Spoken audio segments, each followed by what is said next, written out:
This conference will now be recorded.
Let me see what is the issue.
I don't see any issue. I just turned it off and then restarted it back. It worked.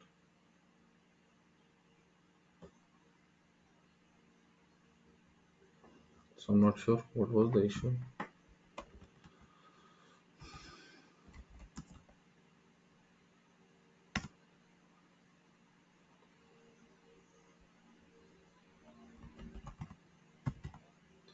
Okay, so here we have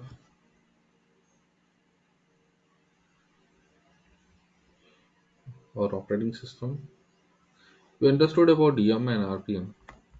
Some commands along with yum, some commands along with RPM.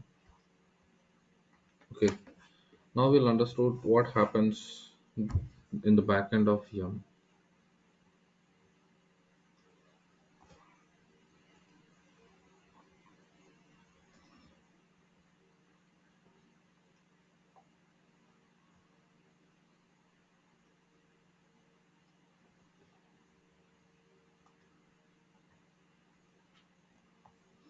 So you have your desktop here.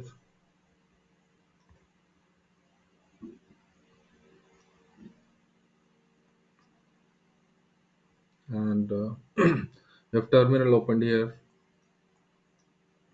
After opening the terminal, you are running yum install any package name you can mention. Let's say httpd. What is this package? This package is actually web server software. And if you install this along with this, there are two, three more packages that are going to get installed. And after this, you should be in a position to up your web server after installing this. So it's a web server actually. So the name of this package is httpd. So let's say you are running the command. So what is the process involved in installing a package through yum? Through yum. First, it will go and check the repo address, correct or not.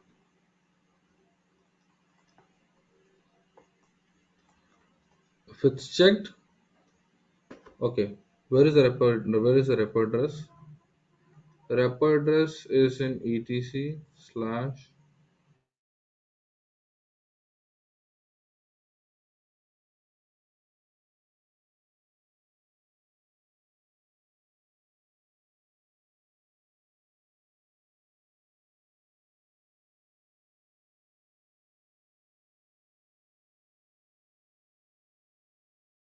So how far you guys were able to listen to me? Yes, sir. Yes. Sir, it's a etc slash, then just screen just got blank somehow. Black screen. Okay. Okay. Thank you. So whenever you guys feel that there is an issue, audio is not coming, so please ping me and not even ping me. Just let me know through. I mean, just Okay, speak sir. up because I will be on another screen, and if you're pinging, it will not be visible to me. That's one thing. Second thing is like if you if I'm in a flow and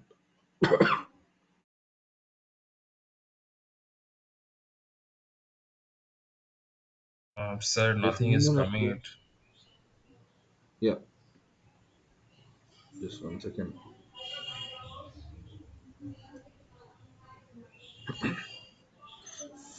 Okay, Yes, yes, yes. so let's just start from here itself. Slash etc slash em dot repo dot d and then slash there will be CentOS 6 hyphen base something xyz dot repo something like that. You'll have this file, and in this file itself, we will show you how it looks and what are all the values and what are all the arguments it has. And in this file, we have the repo address. Repo address means like the cloud address or the address of a website where it has to go, where this yum has to go. Okay, so let's say here we have base dot centos dot sorry, let's say xyz dot com. Here it's written xyz dot com. So what it will check is it will go, it will fetch this address, and it will check whether that is reachable or not. If that's reachable, yes, it will go ahead and do the further work. If that's not reachable, it will tell that some problem or the network error or fail to get the repository update. It can say anything. Okay. So after getting this, it will go check website is working. Website is working fine. Now what it will do next? Next, what it will do? It will check whatever is the metadata is the system is having. Metadata is a set of information which has been collected from several articles, I can say, or several files, I can say, to represent one data or to represent all of the data. Sorry, all of the information, uh, whatever is spread across. That's the generic word of metadata I have told. But in terms of, in context of, if you're looking or if you're thinking that in context of repository, what is the metadata, then I will tell you. In context of a repository, metadata is an information which is going to hold the information of all packages, which is going to hold information of the name of the packages here, name of the packages, size of the packages, checksum of the packages,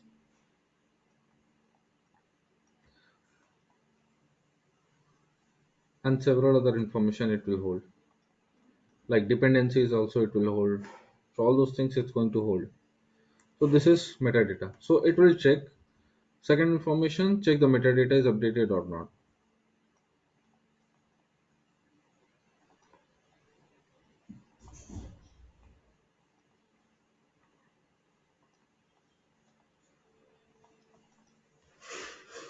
So it will check the timestamp, or it will check the value of the metadata at last, what values or what size it is, and it check the same size here, whatever is the present, it seems to be the same.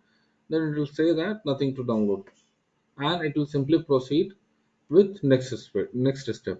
Let's say if there is a change in metadata, then it's going to download the metadata from this website, whatever we have seen, xyz.com. We'll see what is metadata file also. Okay, it's going to download first of all the metadata.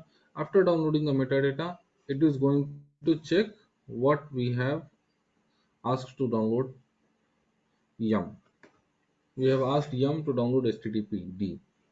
After that, it will, in metadata, it will check.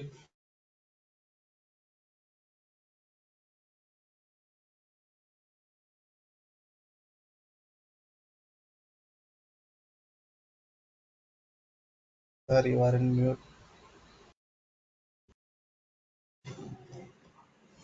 Yep, now it's okay. Okay. Yes, sir. How come?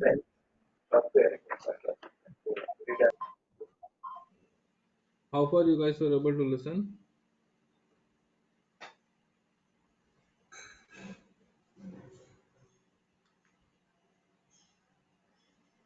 Metadata checked. Metadata. Okay. Checked. Okay, metadata checked. Then what it will do, it will go and check for the package which we have asked to install. So what we have asked to install is httpd. So metadata check has happened. Metadata check is validated by this yum. Both seems to be the same. If it's different, it's going to download from here. And then after downloading, it's going to check what we are requesting for. We are requesting to download httpd package. So it's going to fetch httpd package in metadata, whether this httpd is a valid package or not. After checking its validity, it's going to check what is the size, what is the version. After checking what is the version, it's going to list what are all dependencies are there.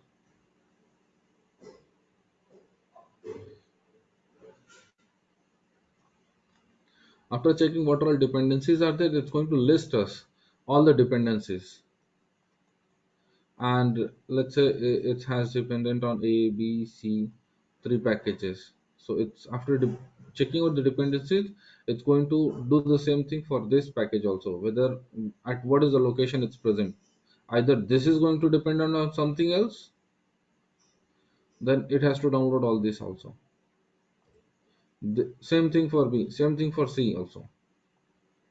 It's going to check whether this package exists or not. Obviously it's going to exist because this name is coming from this package itself, and it will check whether it is dependent on something else or not.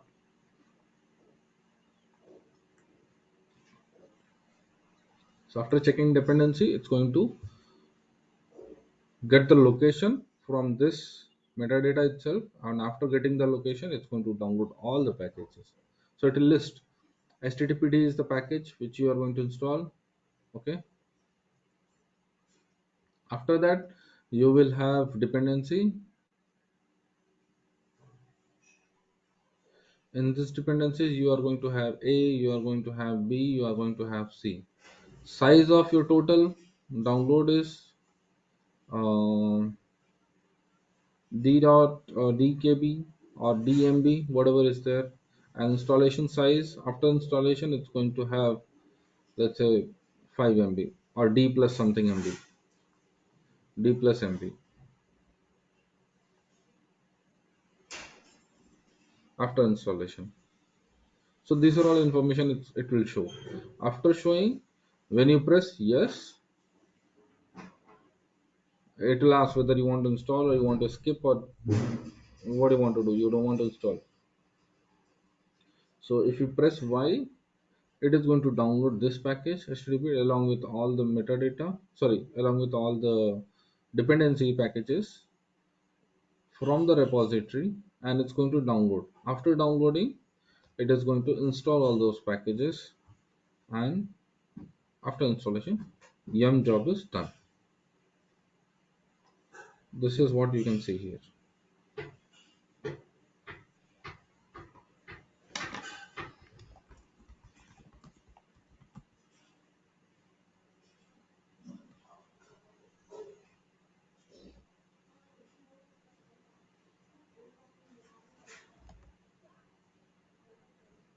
My voice is still coming.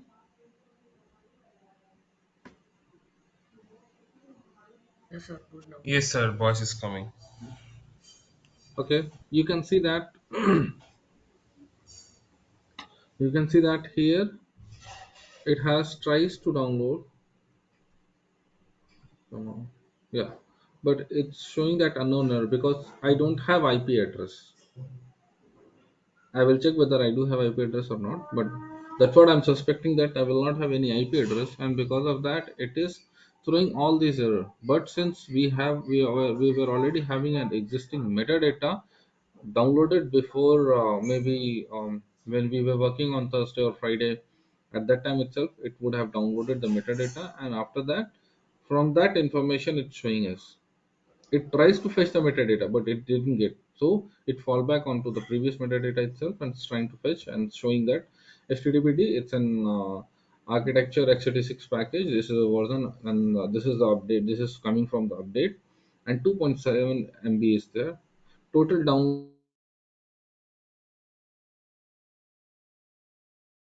Sir, again you are on mute.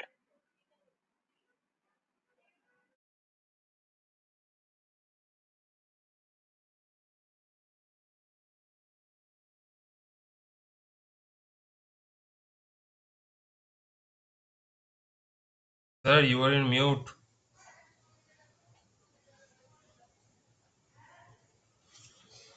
Thank you for that.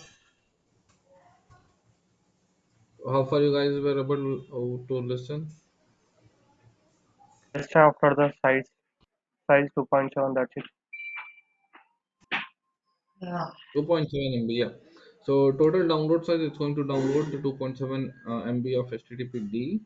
Okay, and after downloading, it's going to install 9.4 MB. After installation, after downloading, after extracting and installation happen, it's going to consume 9.4 MB of your hard disk space, and this is the size of download, 2.7 MB. So when you press Y, you don't have internet connection, so definitely you are going to fail the downloading of the package. If I press Y, but let's see what happens. You can say that you can see that it has checked for different mirrors to download the same package. HTTPD, you are saying that um, mirrors.myfahim.com/centos, mirror.axionbondbd.com, here mirror.hostever.com. So all these are mirrors. Mirror.nethub.hk, nethub.com.hk. So all these are websites through which it has to download. It tries all of it, but it fails. Ultimately, it says error downloading the package. No more mirrors to try. No more mirrors means these are all the mirrors through which it can try to download the packages. Mirror are actually, it's a mirror of the repository, or I can say it's a website address where repository has already been hosted. So each website is mirror of the official CentOS repository. So that is the reason we call it as a mirror only. So let me see whether I have any IP address or not. I don't have any IP address. Let's see.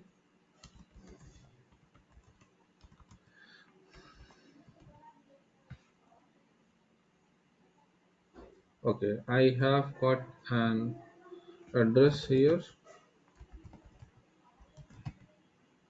which is 10.0.2.15. Okay, so now what I'm going to do, now I'm going to run the same command again, yum install http. Now after this you'll see that it will try to download the metadata. My speed may low, may be slow, you can see that. It just checks, it's just checking 3.6 KB it has downloaded, and check the base is still intact, so it did not require to download anything. Extras is also intact, updates are also intact, so it does not require. So it's checking here in all three KBs of data that whether we do require to download anything extra or not. So it just checks no extra download is required, so it's escaping, and then it's showing that this package.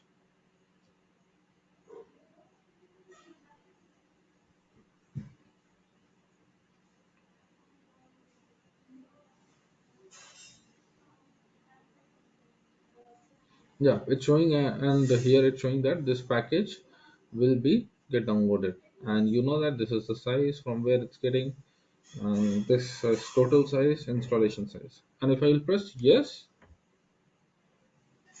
it's going to download. So till this itself, it has already checked what is the, just one second. Yeah, that looks better. The screen is again black. Yeah, that's okay. So Yes, yes, okay.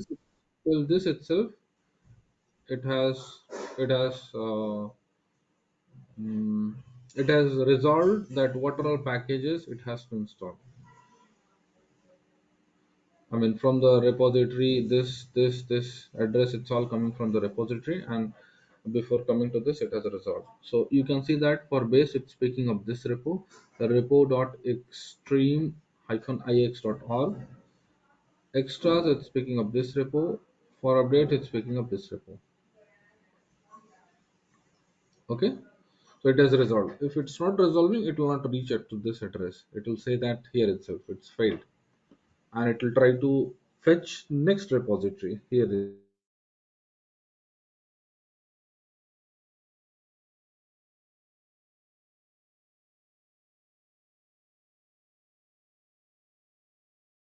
Sir, no voice is coming. yeah. So now it's coming voice. Voice is coming now. Yes, sir. Yes, sir. Yeah. So whenever I press Y and I press enter, it's going to download this package, and then it's going to install. You'll see that will happen in maybe a second or 2 seconds. Done. 2.7 MB downloaded, installed. It's throwing an error. Just forget about this error as of now. We'll look at that maybe later. Okay, that has nothing to do with this now. So HTTP is installed. This is what is about repository and in this context. So what happens? This is first method actually. Yesterday I've told you about installing a software. There are two methods. One is to through yum. Another one is RPM. This is yum method which we have gone through just now. What is happening during the yum? Okay, I missed one more thing to show you guys. This one, etc yum repos.d. After that, we'll move to RPM. Okay, so let me show you quickly. Vi etc yum.repo.d, yum.repos.d. It's not repo. Repos.d, and then CentOS base dot repo. You can see that mirrors. It has to fetch mirrors from here, and after fetching the mirror list, it will choose any mirror, and from there it will start downloading. So this is for base, this is for updates, this is for extras. So base will have all the base packages of operating system. Updates will have, let's say, you have base packages as Nautilus, or let's say I have a GDM as a base package. Okay, I have a GDM as a base package. That's not good one. And after some point of time, we have got an update from CentOS as a GDM XX plus version. So it is going to keep in updates, not in base. So whenever we download the packages, first it checks from base, and then after that it checks in updates whether we do have any updates of the same package or not. If it found we have some packages in updates, it is going to download this package. Okay, so that's what the meaning of updates. Extra is like any third-party packages are there or something like that, and that goes into the extra. So have I told anything regarding disabling or enabling the package sometime back to No, you sir. guys? Okay. So how to disable this package? I have to add enable equal to 0. It will disable this package. And let's say the same thing if I do here. The screen is black, sir. Yes, now it's Yeah. come. So now it's coming. Yes, sir, coming. Yeah. So let's say if I do here also, same thing, it's going to disable this as well. And for this also, it's going to disable. So now you can see that all repos are disabled except extra. Let's disable the extra also. So all are disabled here. So So I'm how did you closing. put enable equal to 0 inside a line? Because it is Sorry, in sorry. terminal. Sir, how did you put enable equal to 0 inside the line because it is a terminal? Yeah, it is a Once it terminal. is, I have pasted this line by using double Y. Double Y I have pressed. So it is copied on a oh, clipboard. got I will it. move up and yeah, I'll move Means up this and entire thing is not entered. It's a text. yeah, it's a text. It's a text. Okay, got it, got it. Okay, it's text which is already Hmm. present there. Present there. Okay, So I okay. will save and I will exit it, and you will see that file. There are several other repositories are also present. etc yum.repo.t, like fast track, media, sources, vault, kernel, debug. So all these repositories are present. Let's say if somebody is trying to keep their package in their repository, they don't wish to expose their repository, or they don't wish, they have some licensing issues which is prohibiting.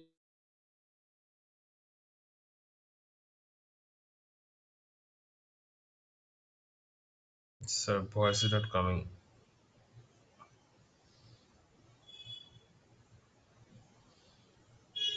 So you are mute. So they will have their own separate repository, and after that they will provide you the link to download everything from their website. Like I can say that what we will use in near future is PostgreSQL.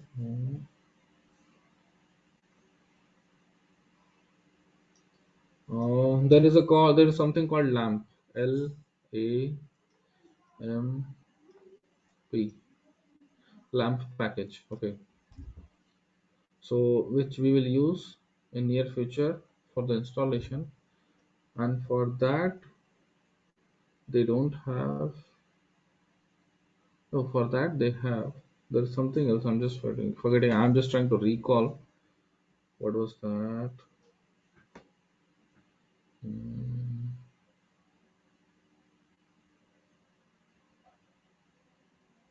Nginx GUI. Anyways, we'll get to know after some lecture. It's a kind of GUI which uh, we will download to create several servers and mail server and all. We'll see what is that called. It's not coming on the top of my head right now. So that will have a separate repository. We'll download that repository and then we'll install, and then from there it will fetch the packages and then it will install. So that's what the different repositories meaning.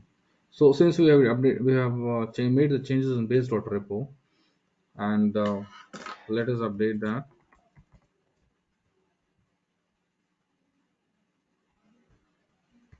Let us see what happens. Yum space remove space httpd. After removing, it will remove. Now after installation, it has to fetch from website. You can see that there are no enable repositories. There are no enable repository. Run yum repo list all to see the repository you have. To enable Red Hat subscription, I need to enable this. To enable custom repository, I need to enable this.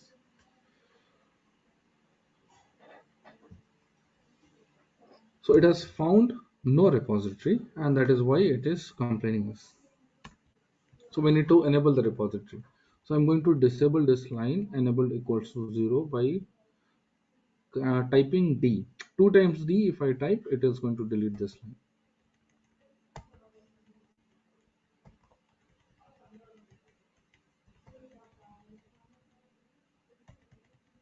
That's it. I'm saving and exiting.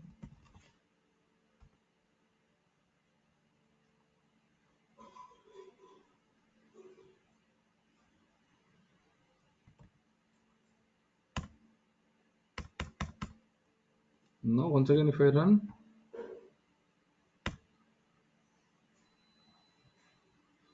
you can see that it's going to fetch, and after fetching, it's going to install.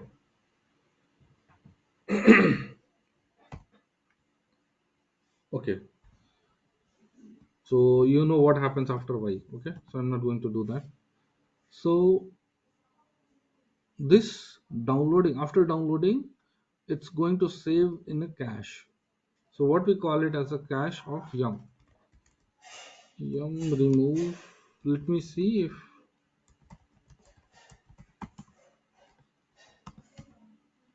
it does not work. Yum clear, we don't have. Let me check what is the arguments to remove the cache. Yum cache here.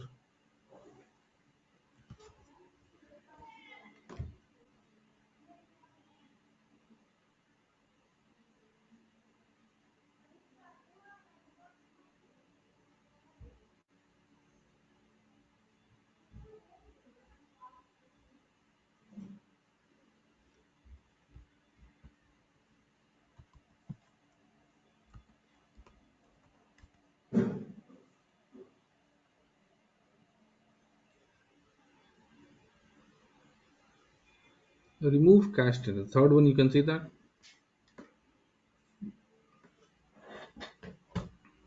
Remove cache data. So yum clean. Okay. What I wanted to clean. I've cleaned the metadata. Now if I do the update, it is going to download. If I'm going to do install, it is going to download the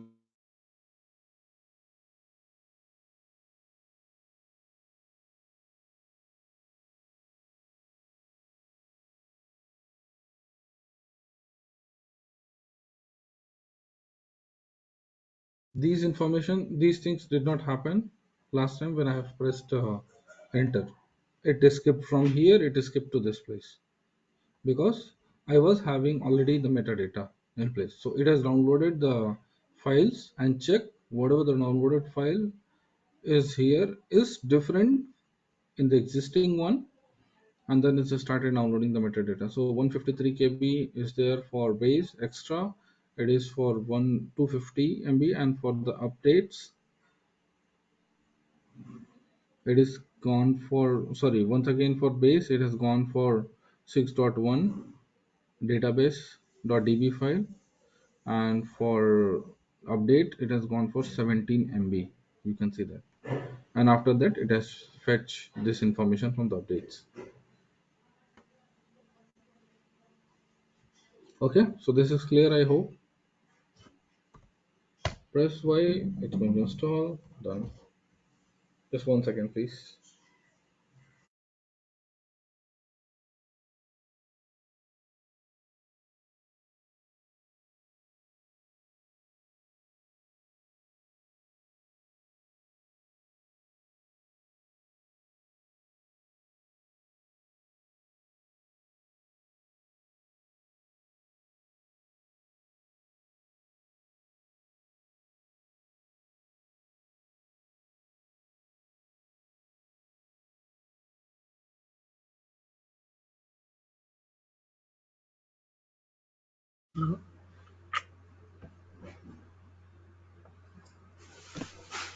Yep, I'm back. Yes. This is all about yum. Okay, so now let's get back to where we have started from for the second method. What was the second method? Is repo. So here we have yum is done. Now we have RPM. So what happens is till this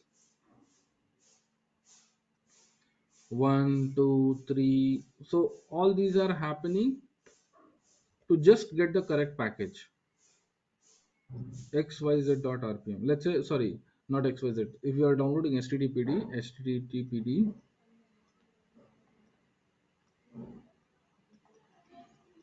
xyz.rpm, we want this package to be get downloaded, correct? And that is why we are using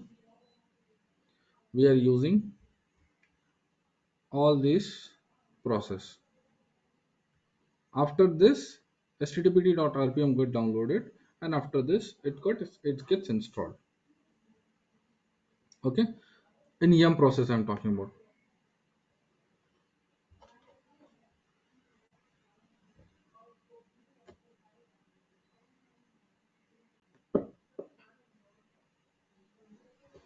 In yum process I'm talking about, not in RPM.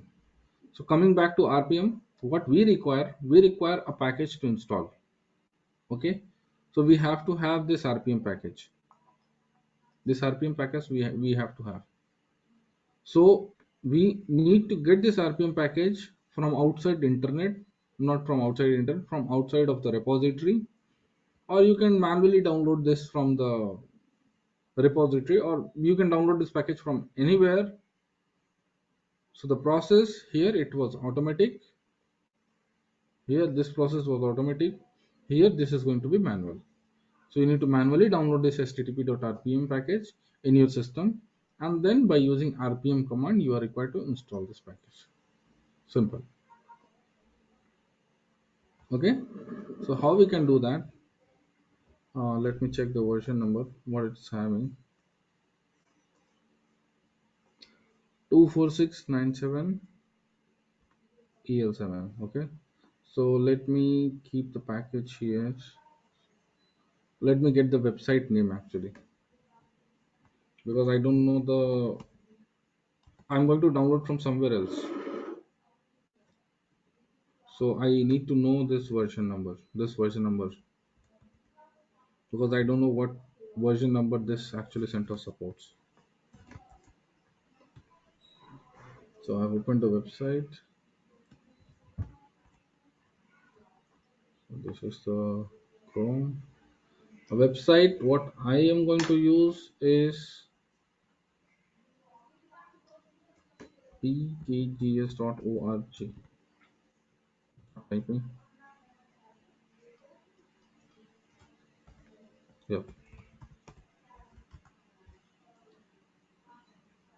This is the website for several packages of several distribution you can get actually. That's why I have chosen this one to go for.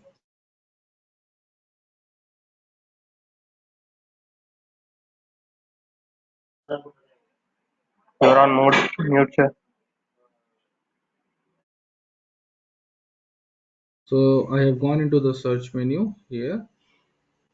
In the search menu, I have mentioned httpd space CentOS. After that, it has given all these versions where httpd can be found. What we need is we need for CentOS, correct? So we need to search here where the CentOS is. Okay, we are here. CentOS 7, we are here. In CentOS 7, we need to see httpd, which package is for httpd. Okay, here you need to see that AR64 might be the architecture for ARM processor, 64-bit. CentOS x86_64-bit is the architecture for us, for my system, whatever I am using. And this is ARM architecture for extra, CentOS extra. Again, extra for 64-bit Intel. CentOS plus, okay, fine. So it's all keep on coming. So I need to look for control F, httpd. It's not working, control F. What happened?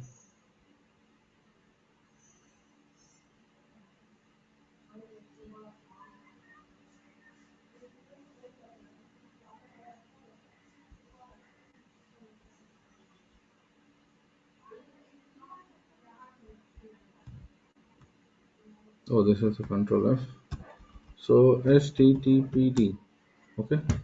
So I need to download an httpd package.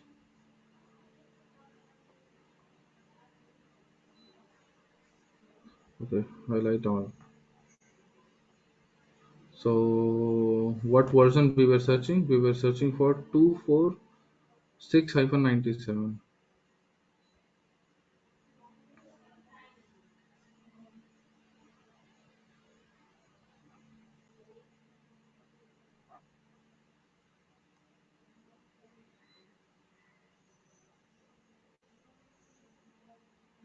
Oh, it's not there. Hmm.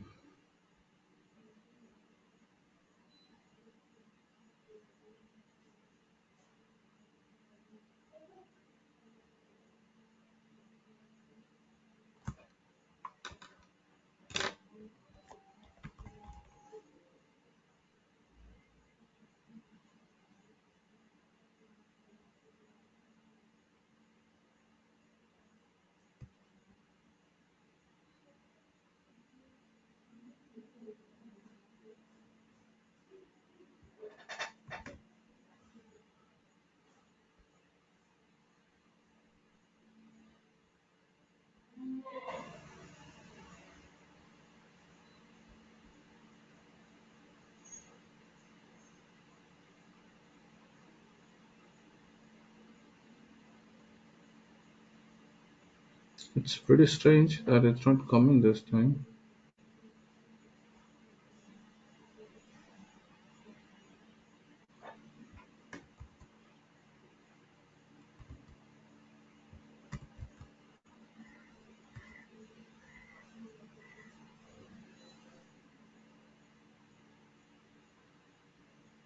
Okay, let me explicitly mention the architecture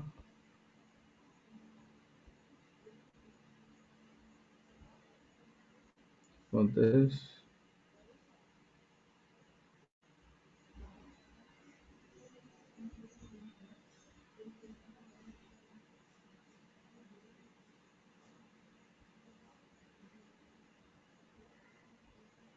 Mm, it is required to be not even here. It has to be here actually. It's not coming here. Let me mention HTTP only. Let's see what it's showing me.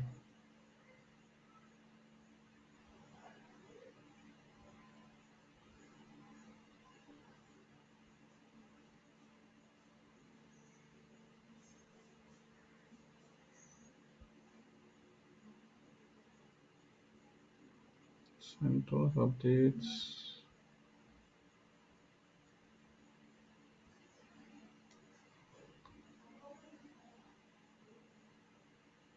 We are able to see that here. HTTPD hyphen all these packages. So what was the package name we are getting here? HTTPD hyphen 24697.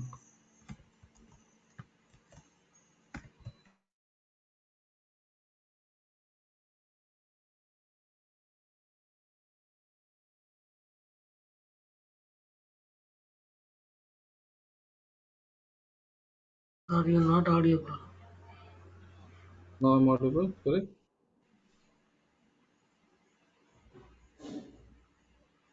Now, okay, sir. Audible. Yeah.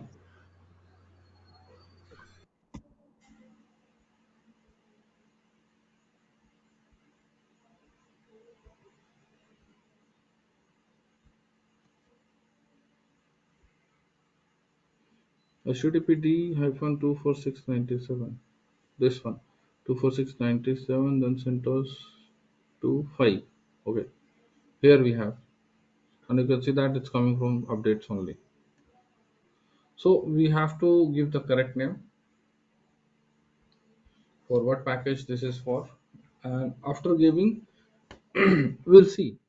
If you download this package, which is CentOS 4, you will face some error. Okay. We'll see that also. Don't worry. So first of all, we'll install the correct package name.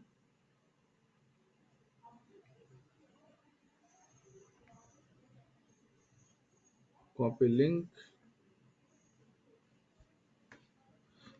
This is the link address, and I need to type it down on this website. Sorry, here. I cannot paste it seems. Or let me give a try.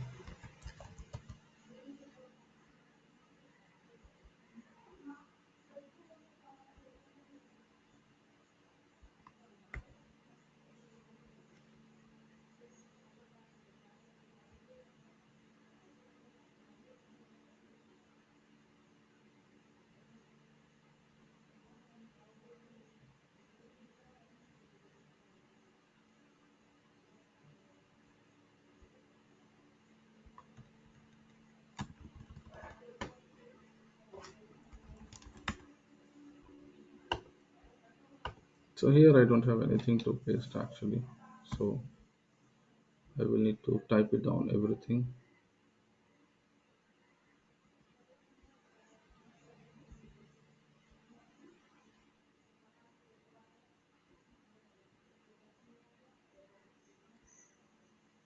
So for downloading a package, I need to have wget command actually. So let me download this.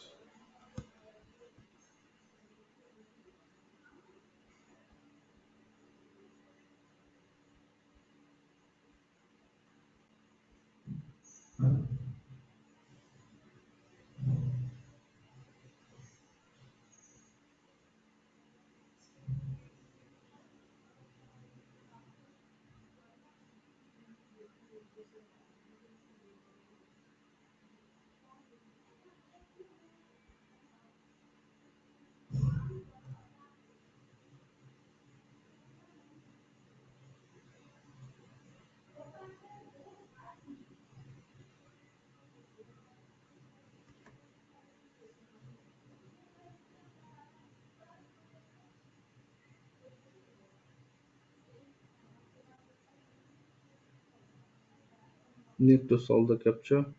It's a new challenge. Which is the third fish? I don't see any third fish. Which one, guys, looks like a fish? Do you?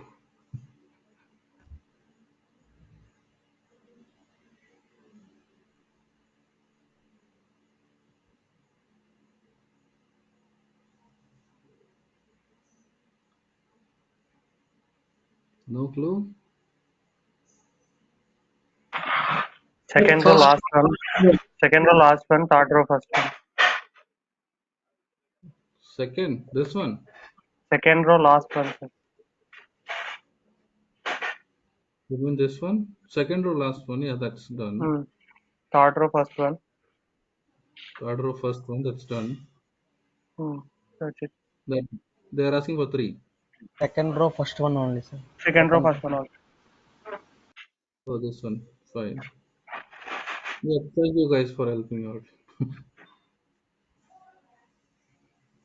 Okay, so this is what we need to type it down. Mirror.centos.org. Okay, so I need to type it down this by my bare hand, but let me see. Wget is itself is not available. Wget is a utility which I need to have to download anything from the internet.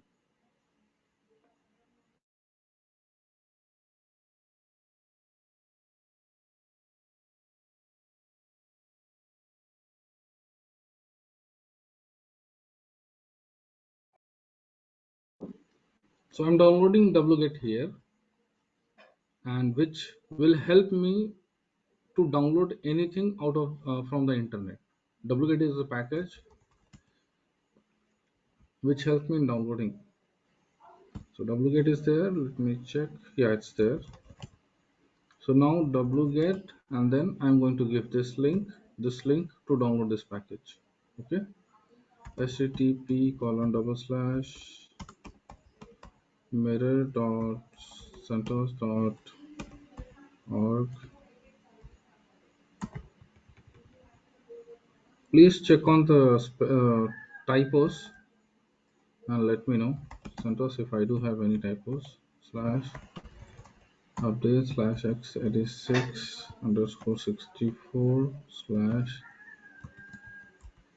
packages slash httpd hyphen 2.4.6 hyphen 97 dot el7 dot centos dot 5 dot x86 underscore 64 dot rpm. Let me press enter. Oh yeah, it's correct in first time itself, which does not happen all the time. So yes, we see that it has downloaded. Now when we do ls, you can see that we have an rpm package here. Now how to install it? Whatever yum was doing automatically, we have done it manually. We have got the rpm package. Now to install this rpm package, rpm-ivh space httpd. Just keep this package now. Installation is done. Sorry, it's already installed. Let me remove that package. Yum remove httpd. Okay, let's remove the packages. After that, let me run this command yum space -ivh httpd 24697. You can see that it's installing and it's installed. Done.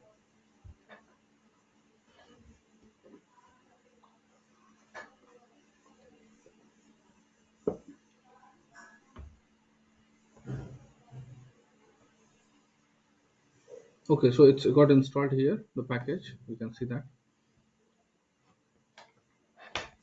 yum info httpd. When you do info, it shows all this information. It means it is the name, this is the architecture, this is the version, and this information is coming from the metadata. It's not coming from the package actually. Okay, this is the package, but this information, it's coming from base extras update. So whatever metadata it has been down, it is downloaded from all these. It's coming from here, and you can see that repo. This is installed. HTTP is installed, and let me remove this package. So I'm saying that how you can get to know whether a package is installed or not installed. There are several other ways.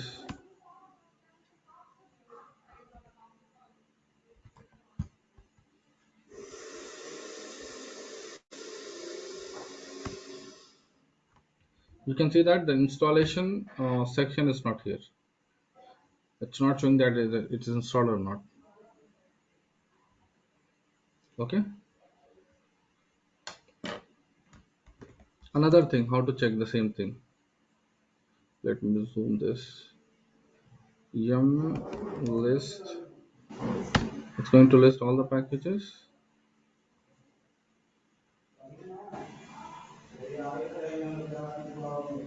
Okay, yeah. So now everybody know what the grep does here. As of now, I think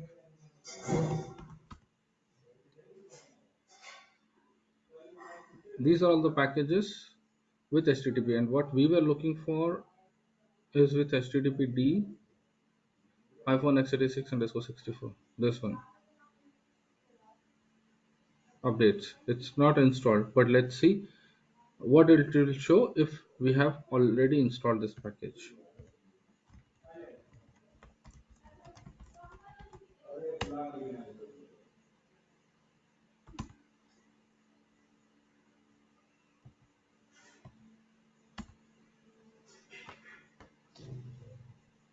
Hmm, there's no difference.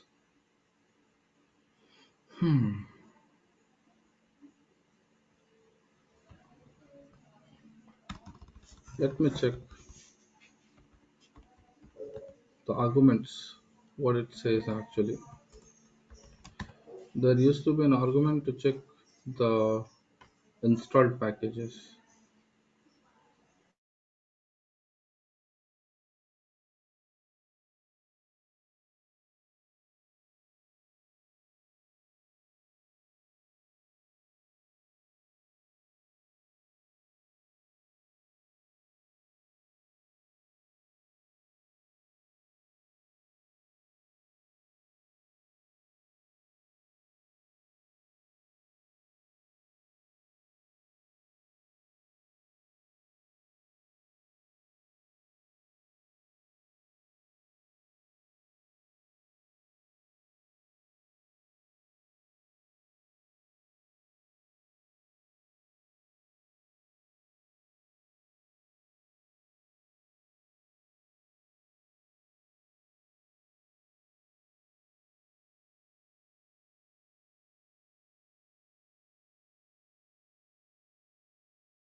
Sorry, you're on mute.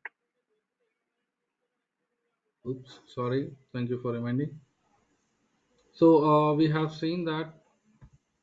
I mean that is not visible in the help. That how we can check the installed only installed all the packages. I'll check and I will let you know, guys. But anyways, you have one menu through which you can check.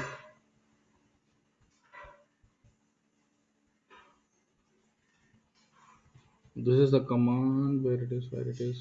Yeah, yum infest dbd. This is the command through which you can check whether that particular package has already been installed or not. As of now, it's installed since we have already installed just now, and that is why it is listing here. Okay. So this is all Sir, about yum and rpm. Yeah, sir, tell me. you can do apt list dash dash installed. Apt work for Ubuntu, but here this So is simple. it's Apt. Ubuntu, na? Apt is we are on a host machine. Okay, let me tell you my setup. What is Actually, this? I am in Ubuntu, so it's working. Sorry, sorry.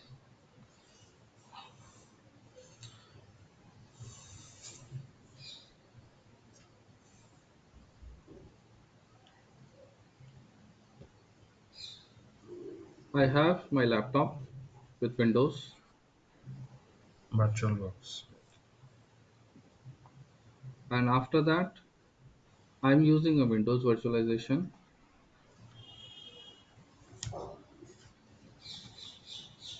In that, I have installed Ubuntu. This is what Ubuntu you are able to see this. This is Ubuntu. Okay, Hmm. Hmm. and in this Ubuntu, I have installed again a VirtualBox. Oh.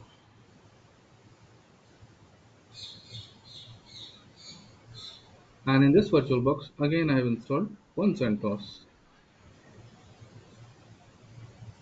CentOS 1, another CentOS, CentOS 2. You can see all these machines here. CentOS 1, CentOS 2, CentOS GUI, CentOS UB. It's all in virtual machine. Okay. Sorry, it's all in Ubuntu. Okay, Okay. so this is a virtual box. Inside the virtual box, I'm installing all of it. So So this you is are running virtual on box. CentOS. This command Yes, prompt so is all open to CentOS. yes, because I have installed CentOS server, and that is why it gives only command prompt. The minimal installation. I have not installed with the GUI. Okay, there is a separate setup. If you want, you can look at here how the CentOS GUI looks like. Here it is.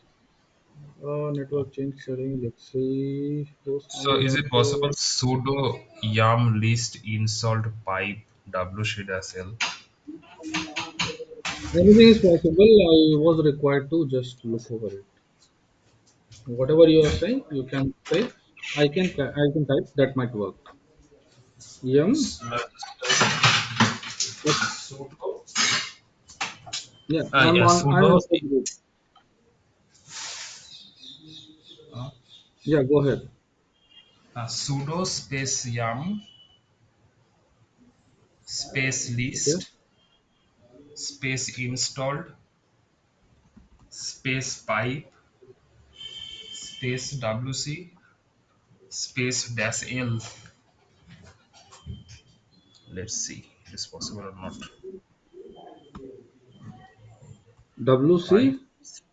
dash l space dash l. Let's see It's going to give him. It's going to give. a number of packages are installed. So it pipes keeps me not that. So if I remove that pipe section after that, let's see.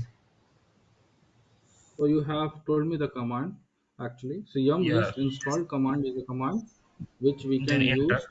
use, which which we can use to list out all the installed commands Install in the command. system. Out of that, we can grep HTTPD. HTTP grep. HTTP.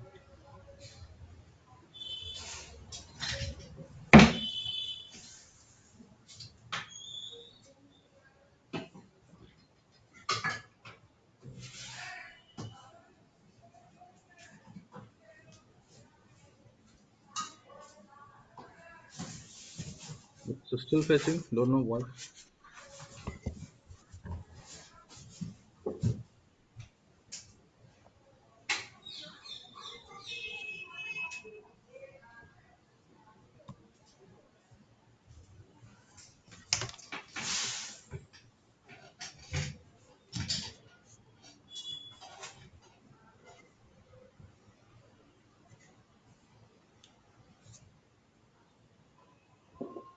Okay, no problem. We'll check this again. That's not a problem. It happens and it's okay. But I think this is the one through which we can check the command. So, sir, just one last. Yeah, sure, go ahead. You sudo yum list installed. So Control Z, then it will just terminate from that section. Just to Control Z. Yeah. Then I press just try control. same things. Yeah, sudo list installed, same thing. Then give me a back arrow, I mean arrow, arrow, space arrow, Arrow means I mean this shift, one. then not that one, shift This dot, one. shift dot arrow. Okay. Yes, then type my list dot Mhm. text or any list dot text, something like that. Let's see, it is That's it. saved in some, let's see, it's saved in some or not. Enter. So screen is gone.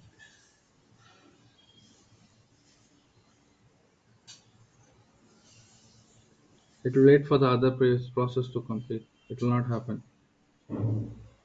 Uh, What is happening? Do you know that this time? Someone is holding that, so that's why Okay. it cannot get fetched into there. So actually, we have run this command. So yum is still in progress. Okay. So yum is still running since you have asked me to press Control Z, not Control C. Control Z is going to pause the command, or it's going to let this command run in sleep. But Control C is going to terminate this program. So that's the difference between Control C and Control Z. Control C does Hmm. send the signal to stop, sig stop, not to terminate. And if I say sig stop or stop this uh, command, and if I'm going to run the command again, it may complain that somebody is already holding the lock, which is in stop state. Okay, so I should have pressed Control C rather than Control Z.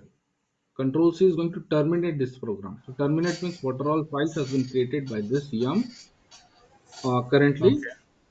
during the loading of the process, that all the things will be get cleared. Okay. So now how to Okay. do that?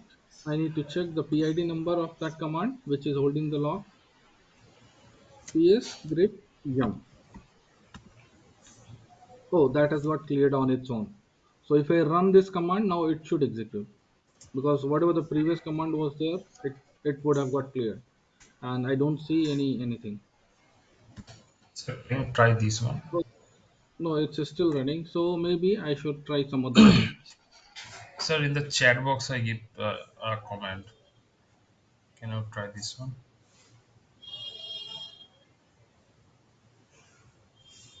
Yes, sir, we can try that one, but let us resolve the problem whatever we are facing right now. Okay. Okay. Okay, yeah.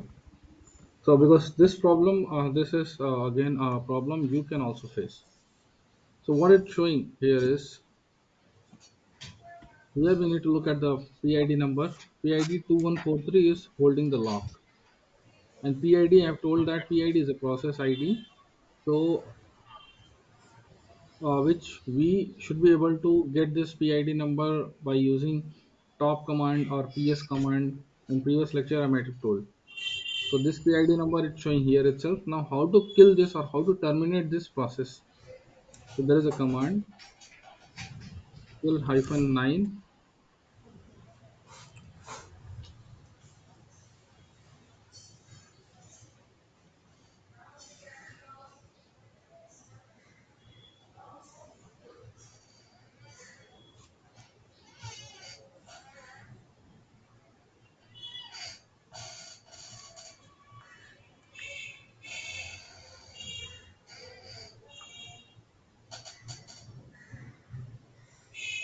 So your voice is not coming somehow. Oh, sorry. So Mute. kill is a command. Kill is a command through which we are trying to send a signal.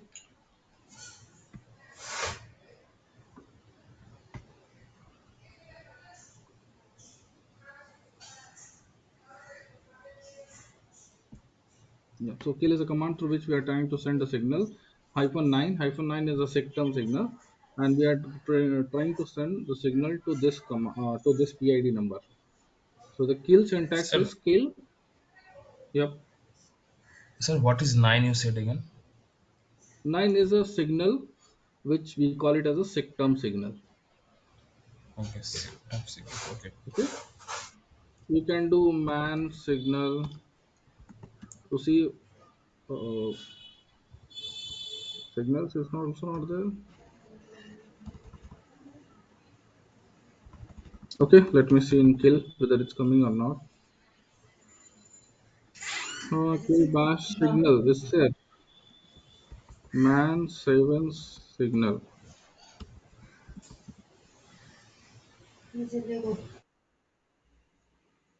I think I need to install some more manual packages, I believe, because we have signal manual packages, and through that you can see the signals which are all present into the system. Okay, signal is Okay.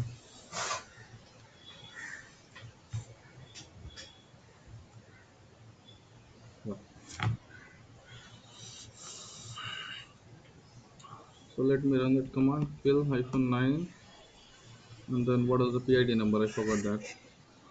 2143, I think.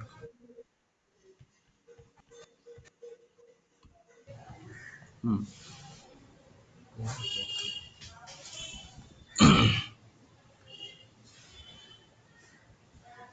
It is going to kill this PID number, and then if we run, it should not throw that error. You can see that it just exited the command. So it means Not my we list have of stuff. something. Okay, so let me explain what it has done. What it has does actually, it is this command which was getting stuck due to some reason. Now this was the command to display things on terminal.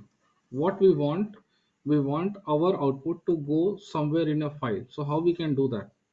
You need not to copy the whole thing from terminal and paste it, because you don't have that capability of moving mouse here and there. So how you can do that? You can just directly redirect your output to a file. Here what we have done is we have redirected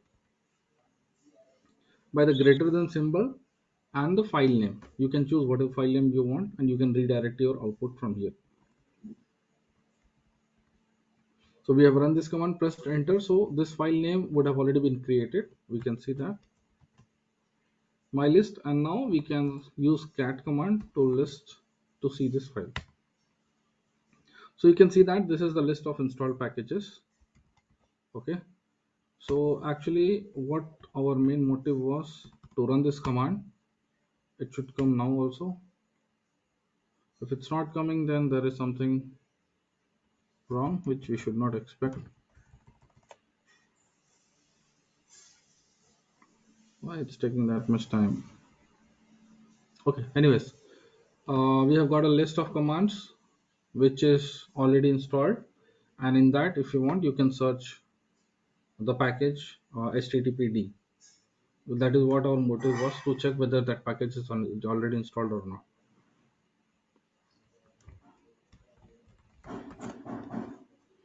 It's again got stopped, not killed actually. So we'll see that error again. Hmm.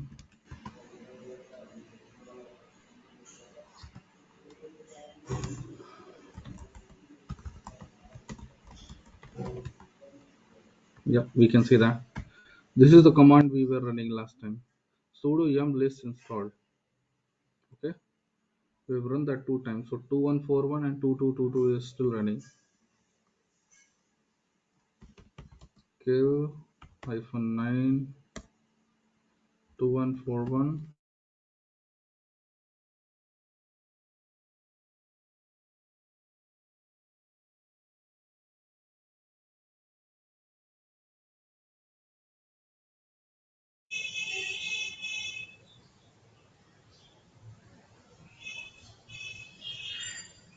So now all the lock is cleared now. We don't have any program running by then.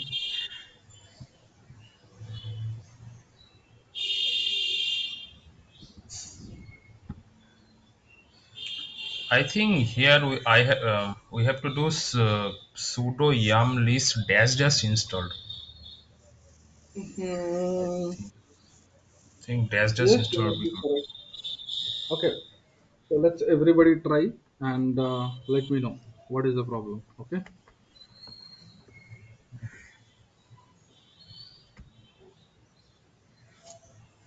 So everybody understood that what we are facing here, Yes, sir.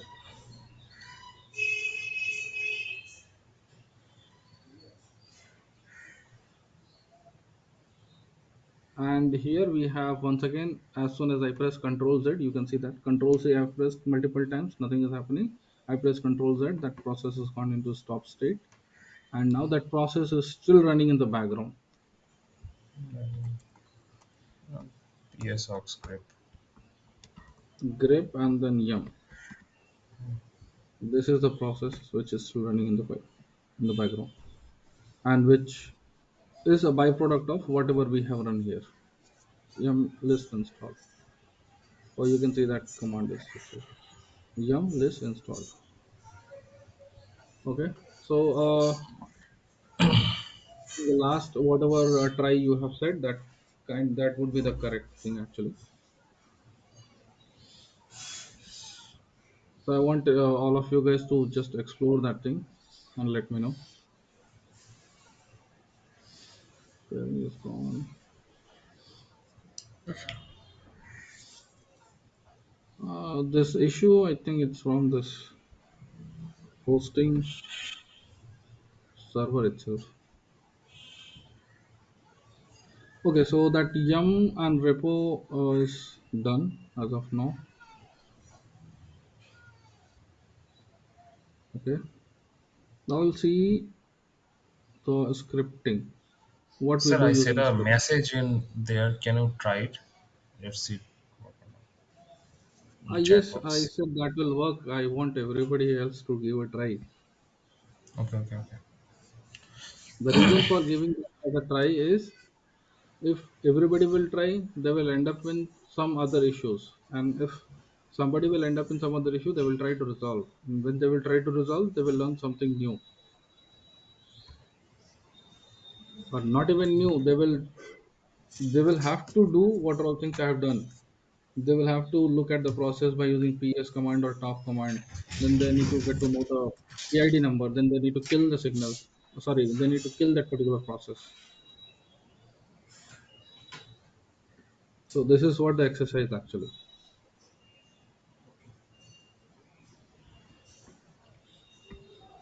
And install command, yeah. If it's an argument, we need to give hyphen hyphen itself.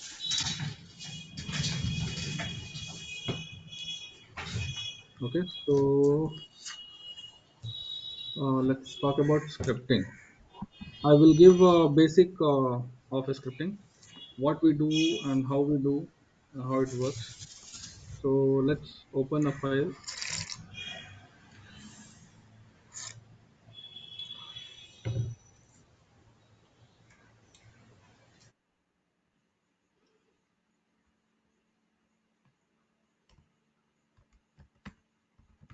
Let's open a file here. Vi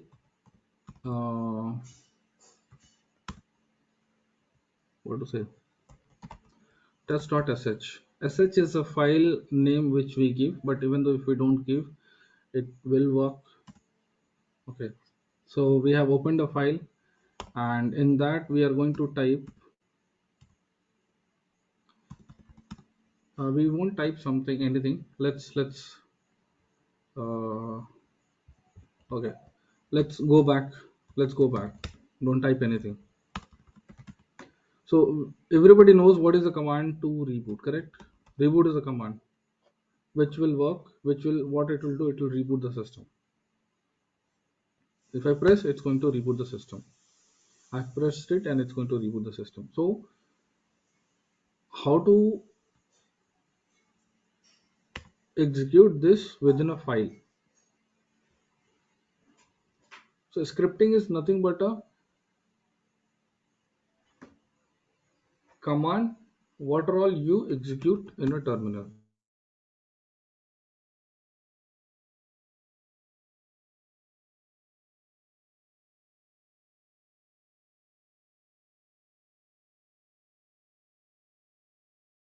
Yeah, so a script is nothing but a command which you execute from the terminal.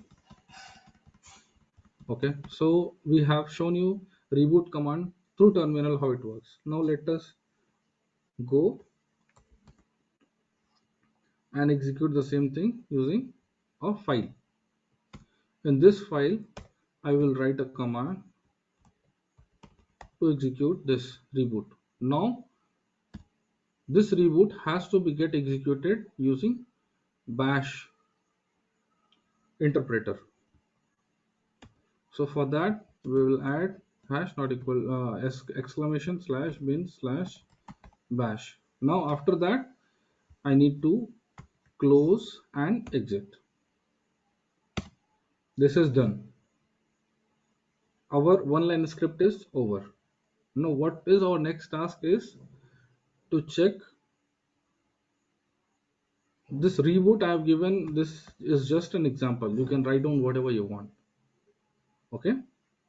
So now what we want, now we need to execute this file. We have, this is the script. Now we need to execute this script. And what this script is going to do, this script is going to reboot our system. As soon as we execute, it's going to reboot our system. So let us Slash run dot this script. dot slash test dot sh.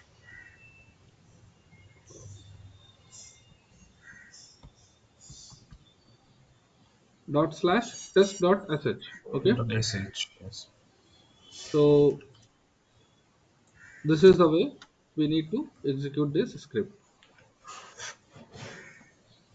So whenever we execute this script, it's going to tell us that permission denied. Okay. Now what permission it's asking for, what permission it's seeking. So what we're trying to Execution. do here, uh, can you please wait for some time? Soranil? Okay, so whenever we need, I will come back to you, or maybe I will ask if I need any help from somebody. So at that time, probably you may come up with your solution. Okay. Yeah. So what is happening here is dot slash test. What we are doing by using dot slash test, we are trying to execute this file. We are trying to run this file. Okay. So when we are trying to run this file, this is going to be get executed. So let's see what permission this file is having. Test.sh. It does not have execute here. It does not have execute here. It does not have execute here. So we don't have execute permission at all. So what we need to do, we need to add execute permission to this file, and then we need to execute this so that it gives us a permission. And sorry, it does not give us, it's already had a permission to execute, and then whatever is written, it's going to be get run. So how to do that? chmod plus x and then test.sh. Now you can see that now the color also has been gone green. You can see that. So it's like it denotes that it has made it as executable. You can see that the previous permission was dash. Now it has added x here, and it had as it added x here and x this place also. So execute permission has been given to all of it. So now let's run this command. So after this command, what we are expecting to reboot this system.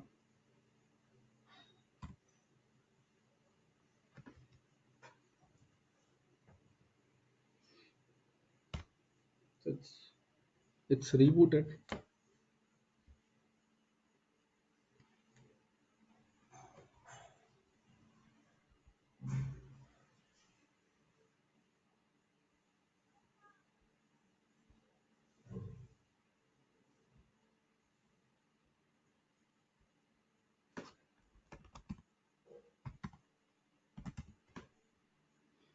Okay, so now we'll go here, we'll modify this script once again.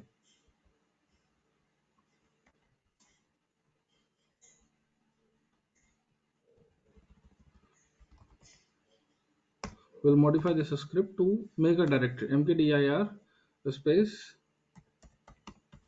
script underscore dir. We are just adding one line script. So what it will do, we will see that we don't have any script underscore dir directory here. So now if we run this script test.sh and let's do the ls, what it's going to do, you can see that script.dir, it has created script.dir. That's what we have written here.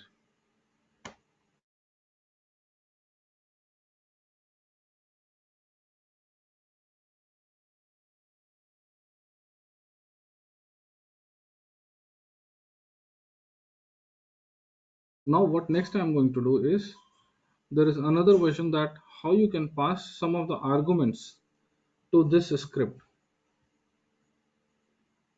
Okay, so let's say if I want to change the name, or whenever I done the script, I want to pass the directory name from here itself, that what is the name of the directory. Like I want this script is to run based on what arguments I give. So let me give a task here. Task what I wanted to get it done is, please write down a script which creates a directory based on your given name. So, but you should not modify the script all the time. So for that, I'm going to give $1. What it is going to do,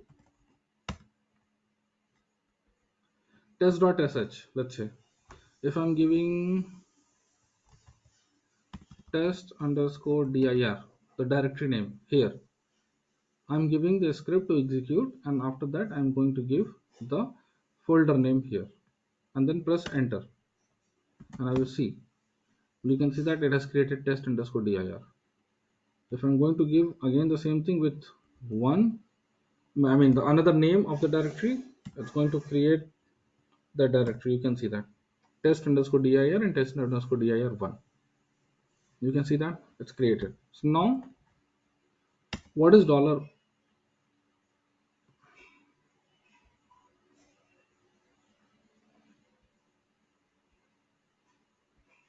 So what is $1 actually? So $1 is a first argument. Dollar, through dollar we take the arguments, and actually through dollar we take the variables. Okay, and one variable, whatever we are having here in terminal, is going to get assigned to that particular number or as an argument. So this takes place 0 argument. This takes place as the first argument. Let's say if I'm going to type another thing, test dir. Okay, 1 has already been created. Now I want 2 and 3. So it has created only 2 because we are picking up only this directory. So I want these two arguments also to take. So what I need to write down, what I need to modify in the script is mkdir $1 and then mkdir $2. Okay, so it will execute the script with mkdir $1 and 2. So now we have dir, dir1, dir2. Okay, now we will give the command to create a directory for dir4 and dir3. If I press enter and do the ls, let's see what it has done. It has created 3 and 4. So it means it has taken it has taken both the arguments whatever we have given from here. So you can see that this has been assigned to $0, this has been assigned to $1, this has been assigned to $2. So if you want to modify your script according to your command line argument, you can give like this. Now how to assign a variable?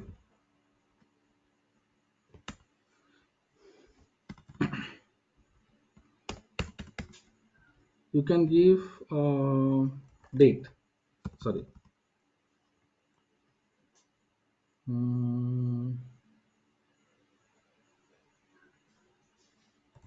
var1.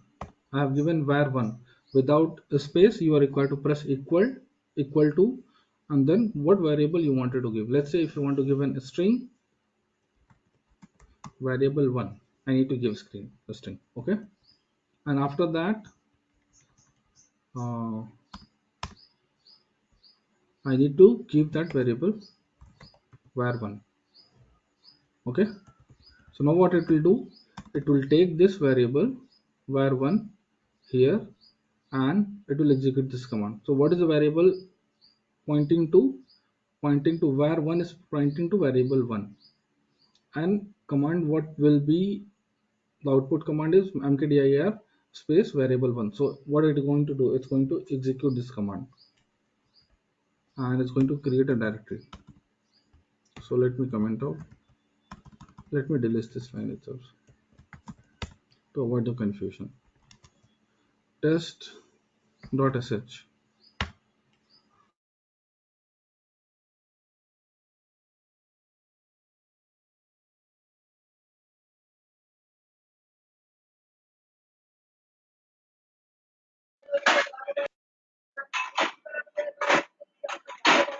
You can see that here it has taken the variable and it has created the directory.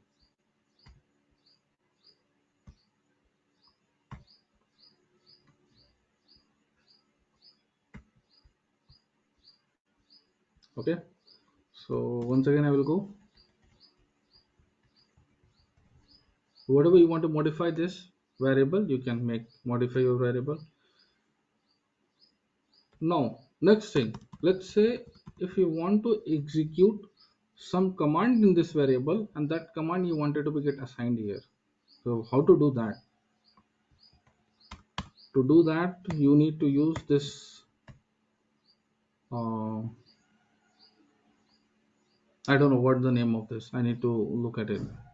So the key above to the tab, I mean the shift with tilt, so date. And if I type this, what it is going to do, it is going to create a file directory with the name of date. Here it's not going to create with the name of date, it's going to create the output of date. What is output of date?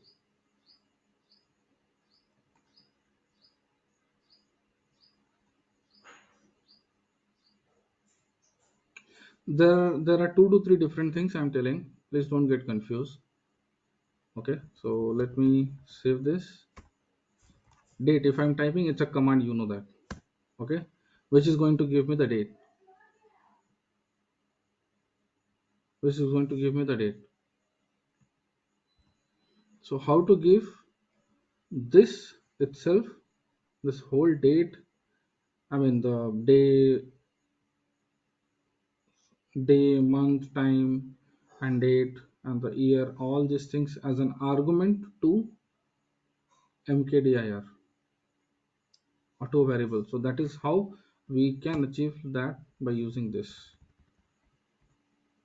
So let us run this command.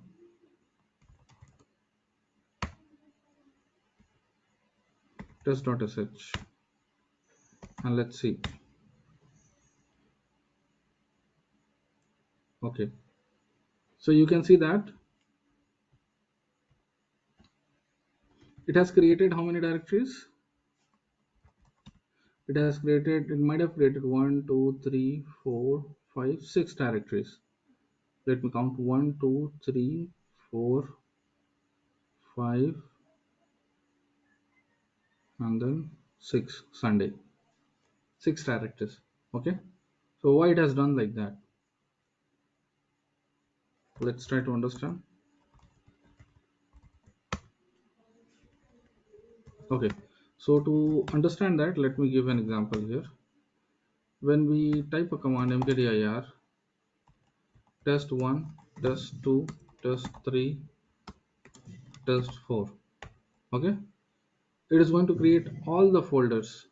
If we give space, it thinks that the second argument is it has to create something else. Just hold on for a second, I'll be back.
So I'm back.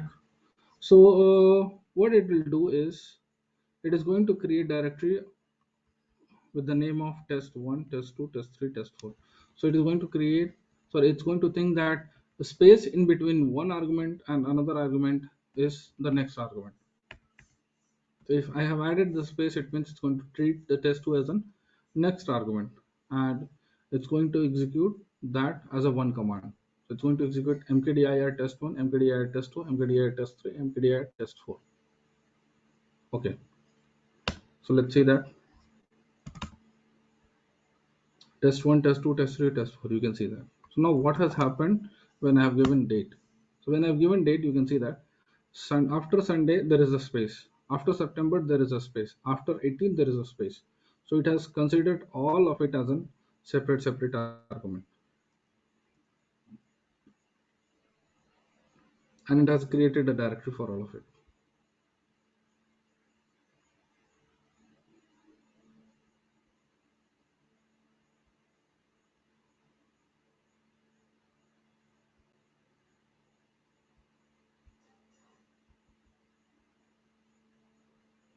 Okay, so now let's see how we can correct that.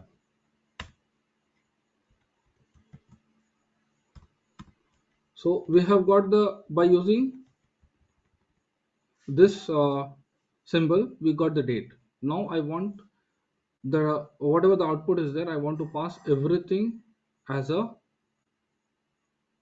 string. So for passing the string, previously we have used this double inverted comma. Now we are doing the same thing. Now we'll close this window and exit it. Now you will see, if we run this script, what it is going to happen.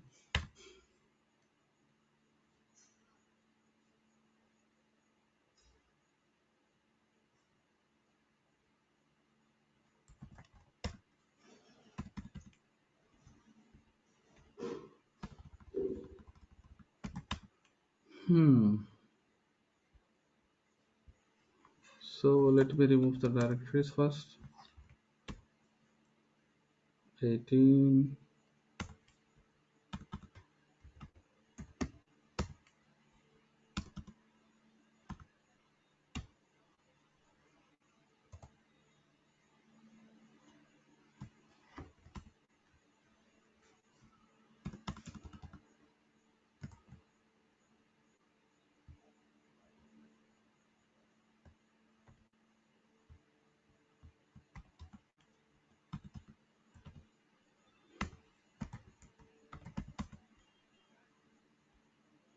EDT.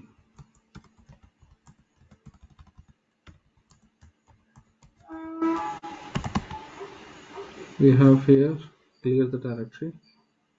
So let's go inside a directory and then execute the command cd space test1 test. Okay, we have gone into test2. Now copy the file.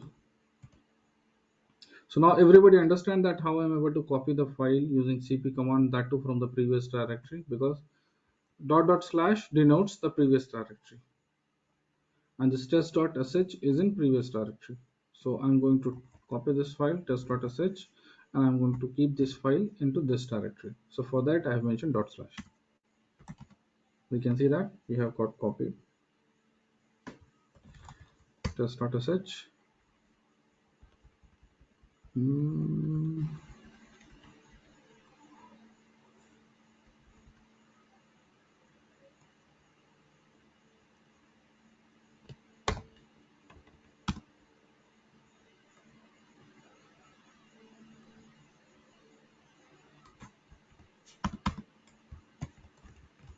Let me see if this is working or not.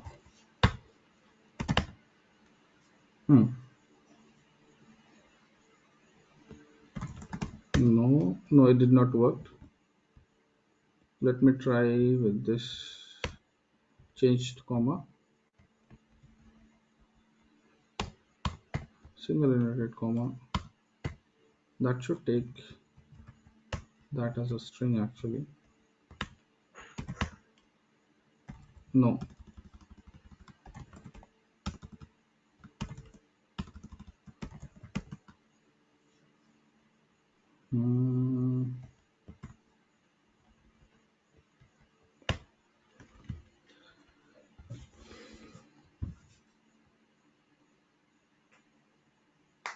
That should have came as a string itself. This one actually.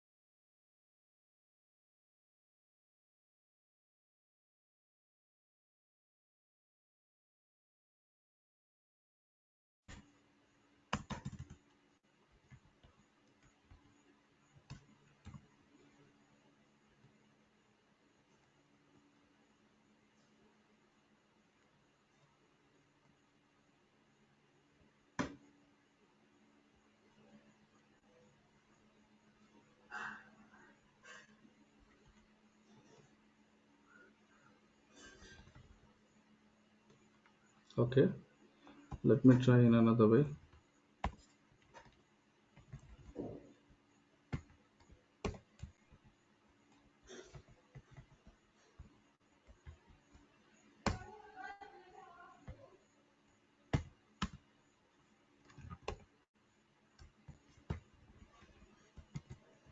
I think this should work.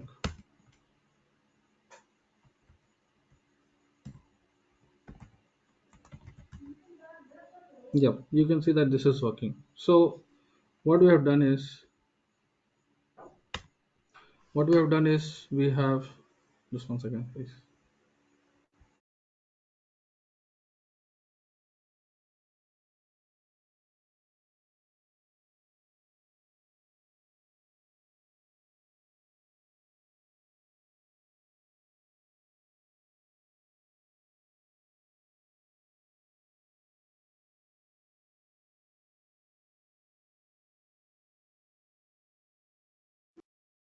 Yeah, so we have taken the variable, and that variable itself we have assigned this in a string. When we give double quotes outside of a variable, anything that goes as a string here. So whatever happening here, it is getting assigned as a string. But if a string comes here, that's again with the spaces, that's going to be a different separate variable. So like 18 is a separate variable, 22 is a separate variable.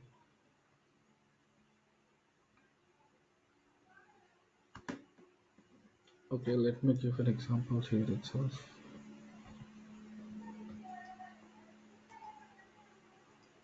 So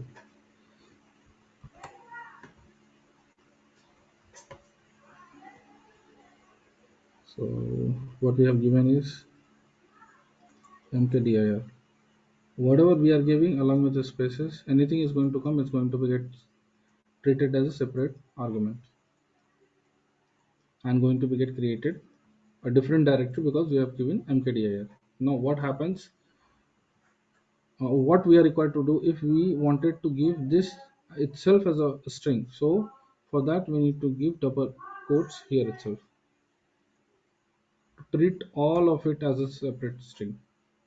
So that is what we have done here, and you can see the changes here.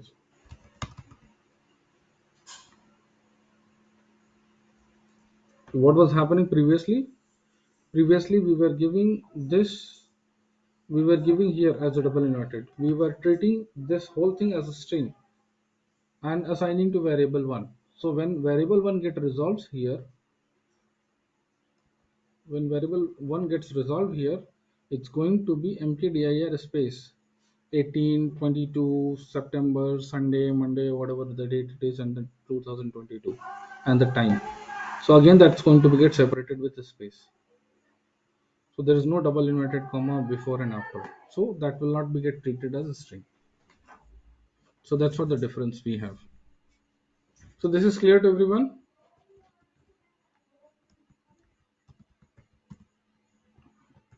Any doubt anybody is having?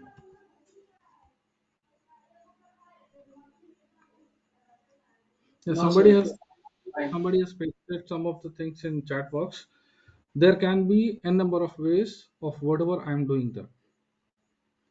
So if you like to do like that way, you can do, no problem.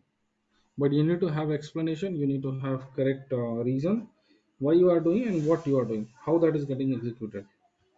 Because you are running that command, so you should be knowing what you are running and why you are running.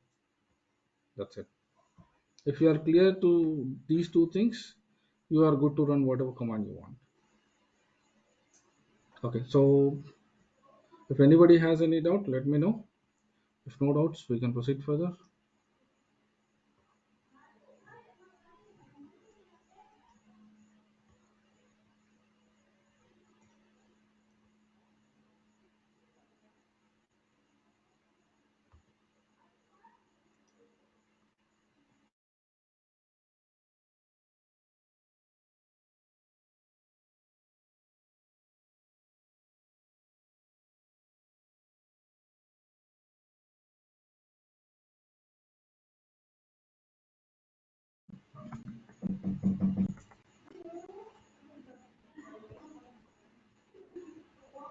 I'm giving a command here, ls mod,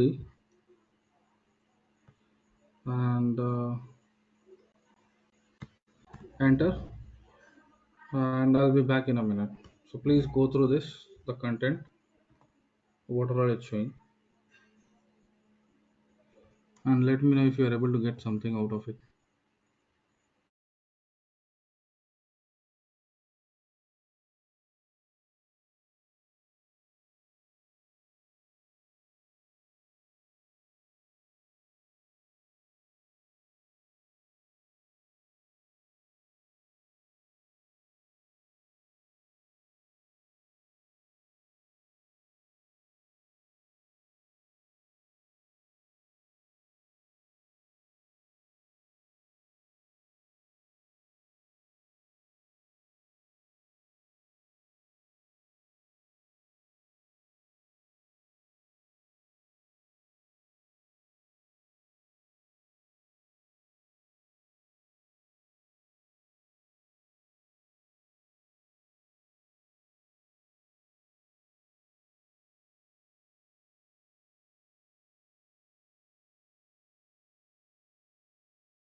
Sir, you are again mute.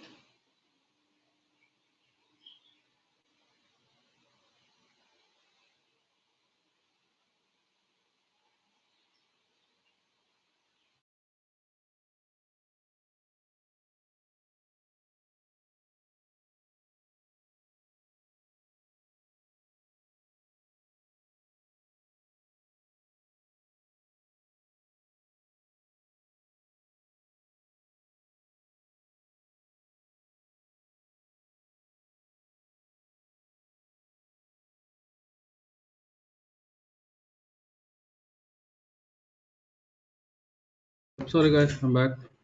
So ls mode command is going to give us the list of modules which are all present in Linux kernel. So list of modules, some people can say list of drivers. Yes, it is list of drivers. So drivers can be called as modules. It can be called as driver. It can be called as sometimes object. Sometimes it can be called as KO files also.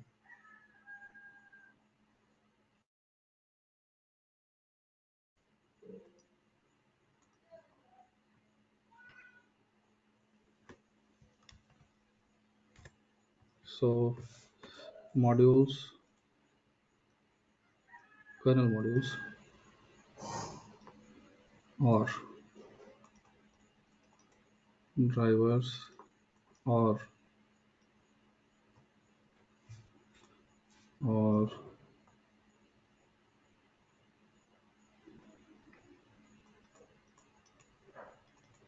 KO files. So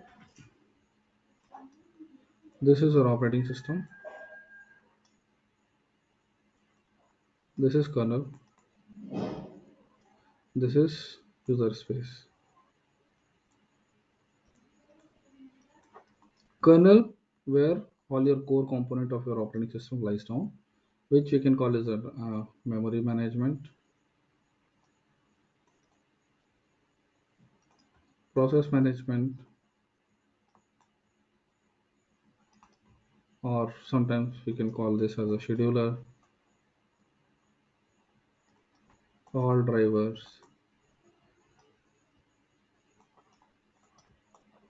all security modules. Everything lies down here. So to access all these, you need to have an application. That is what is in user space. So whatever we access, whatever we do work is actually in user space. We have a terminal which is in user space. We write in user space and which talks to the kernel, and this further kernel talks to sometimes device, sometimes process, sometimes some files, and give you the information here in terminal back. This is what the communication happens in between user and kernel space. Okay.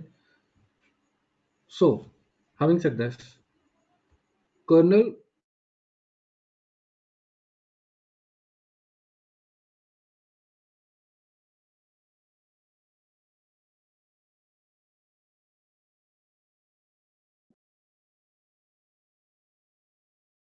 .ko file for the module.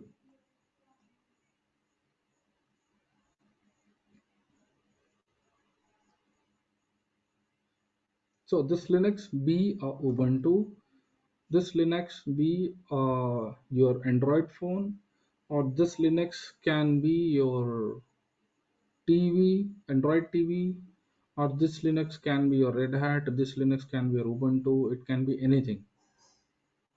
And the driver goes with .ko extension always.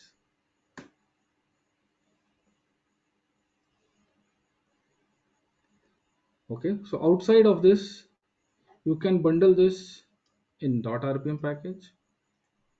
You can bundle the same thing in .db package. .rpm go to Red Hat, CentOS, OpenSUSE. DB goes to your Ubuntu, Debian, and another distributions which supports deb packages. But inside the content, the driver file is going to be .ko always. It's not going to change.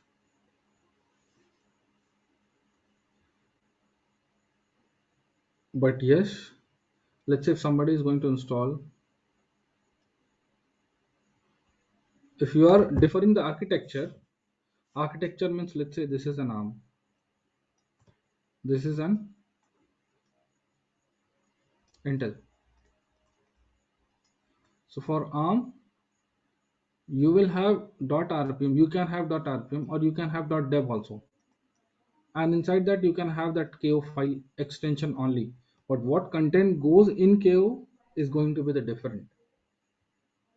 In Intel also you will have ko file, but what content goes for Intel is going to be the different. So here need not to be a bit more confusing. So just try to think that RPM and Debian both are going to take the same extension as .ko file. But if there is a difference in between architecture, then definitely you will have the content here different. That will be according to ARM, or that will be according to Intel, that will be according to AMD, something like that. So it's all different based on the architecture.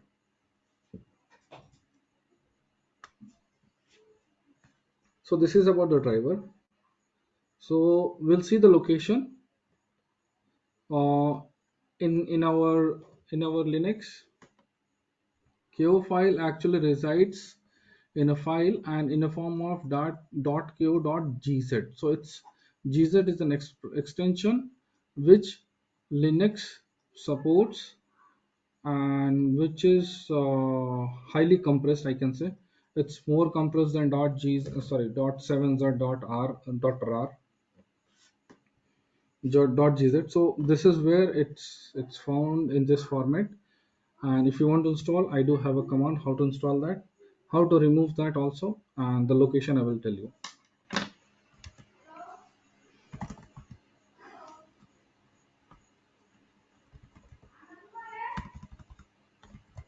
User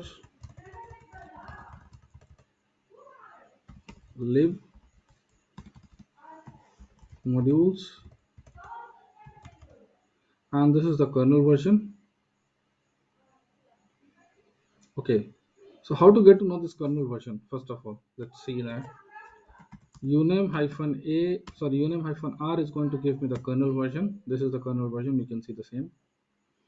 And whatever the kernel version, the same name of the directory we will get in lib modules also. User lib module, this is the same directory.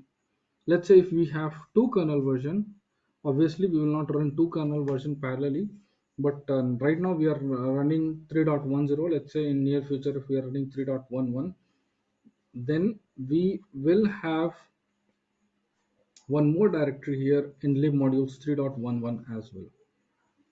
So whenever we run 3.11 kernel, all the modules will get loaded from that directory.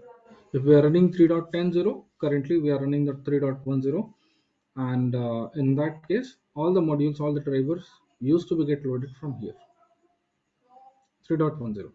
Okay, so let's check the user lib modules, then the kernel directory, and then you have all these things. Then you'll go to the kernel, and then you will have drivers, and then let's say you have USB. You can have uh, host driver.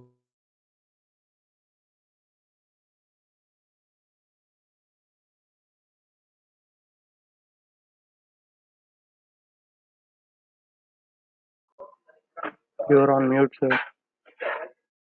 So it's not GZ now, it's came as exit.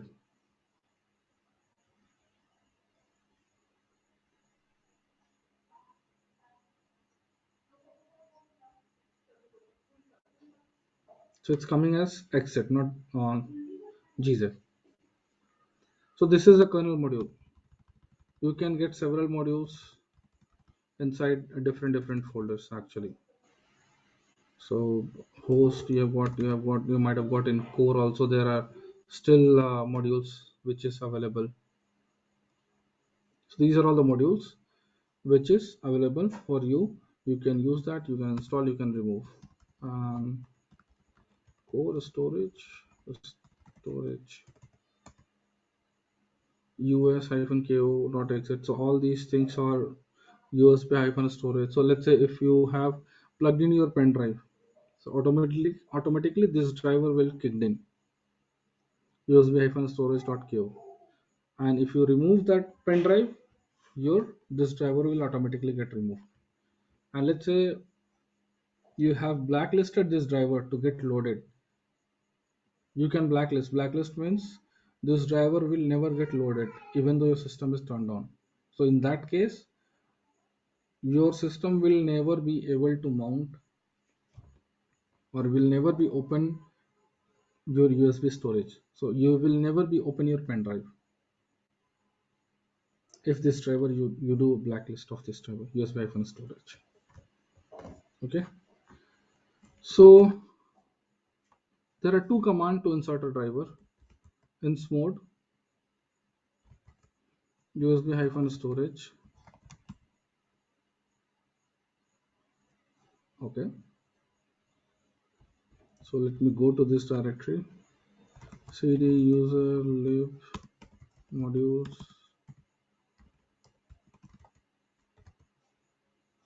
then the kernel version, then the kernel, then drivers, USB storage, and mode. You can see that now previously it was throwing an error because it was not present. I was not present in the same directory. Now it's inserted. So that message you may be able to see in dmesg. Dmesg is a log file. Can somebody go on mute?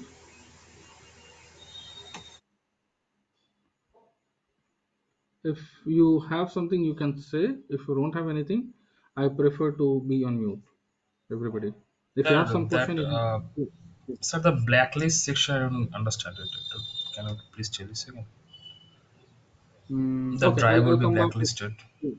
I'll come back to that. Let me finish this insert and removing of a module. Then I'll come back to blacklist as well. Okay.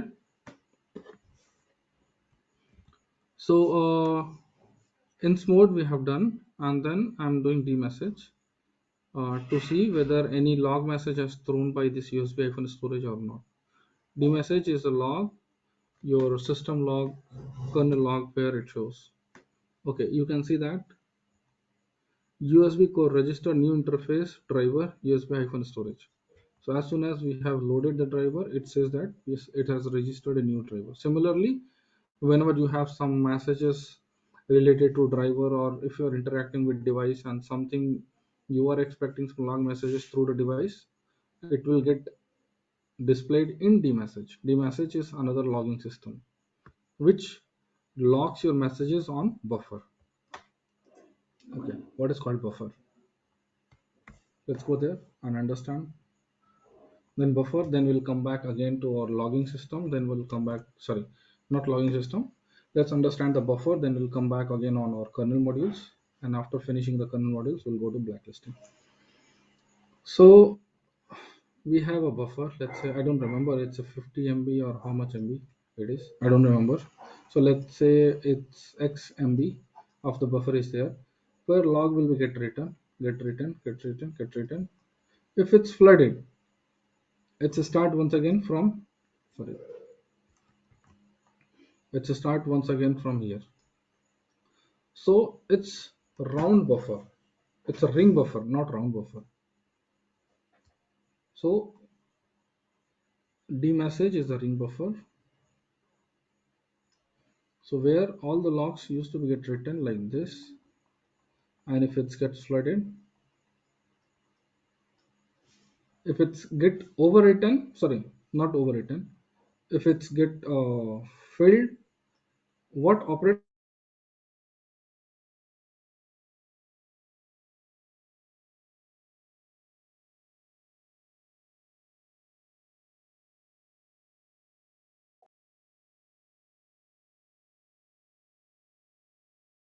yeah. So we are back. So whenever this operating system filled the log, sorry, yeah, whenever this dmesg filled up the log, so this gets copied in the log in var slash log with dmesg dot 0 or dot 1 or dot 2. Let's say if you're already having dot 1, it will get copied as all the data will be get copied as dot 2, and then it will start writing again from here. It will start overwriting again from here, and it will start writing till the end. If it's again filled, it will copy all the data to dot 3. So this is what the ring buffer usage actually. This is how the ring buffer works, and dmesg is an example of ring buffer.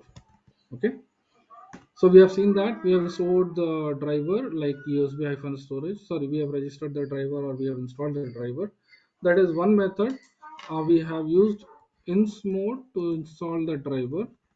Now to remove the driver, we can use rm mode USB-storage. Okay. Now we'll once again see the dmesg whether that has, okay, you can see that deregistering interface driver USB-storage. So for some driver you may get the message, for some driver you may not get a message. It's completely developer's responsibilities or developer's choice. If he thinks that this driver is very much useful and the user should know, then he can pass the information in dmesg saying that this driver is loaded. If he thinks that that's not necessary to pass any message, that driver is not a huge or not going to put much effect, then he may leave the print message in the inside the driver. Okay, so that is one thing. So now That's one ins mode we have got on. Now, what is mode? What is mode probe? Mode probe. Okay, now I'm back to test 2, correct? If I do ins mode, which I have done last time, and it throws error, correct?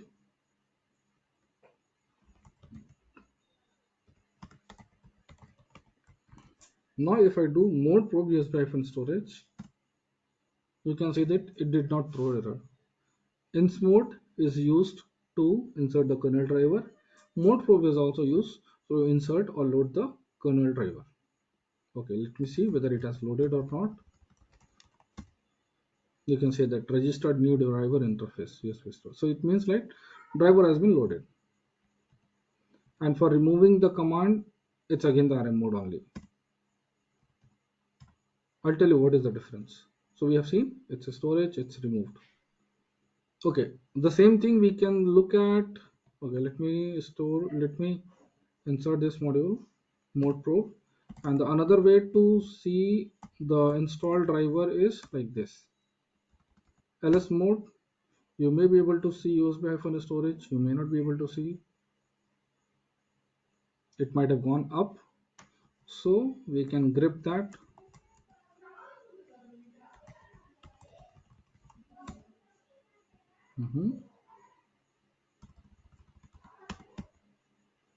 Oh, underscore storage, fine. So you can see that USB underscore storage, it's there in LS mode. If you still really want to see, okay, go ahead. You can see the first itself, USB underscore storage is there. Okay, what is the size and used by 0? So it has not been used by anybody else yet. If you insert a USB pen drive, you'll see that USB storage will get used. It will say one person is using if you insert one pen drive. Okay, so now we have seen. Okay, let me remove the driver and see. We are able to see that now. RMMOD USB underscore storage ls mode. You can see that last time it was showing that we have a USB storage. Now it is showing that we don't have anything like that because we have removed the driver. Okay, so how to list install driver is this one, ls mode. And how to check whether it's really installed, there are two things. If it throws error or not, if it fails during installation, you can get check in dmesg log, and whether it's successfully installed, you can check it from here. So now coming back,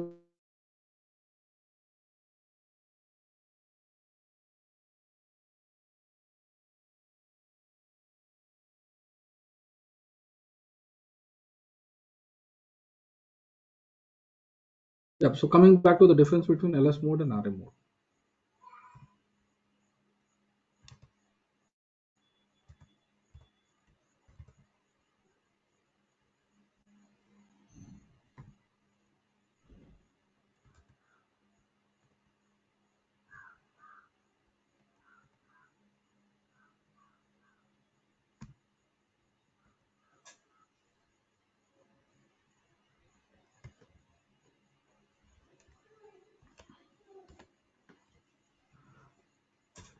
So what ls mode does, sorry, not ls mode, sorry, what ins mode does and what mode probe does.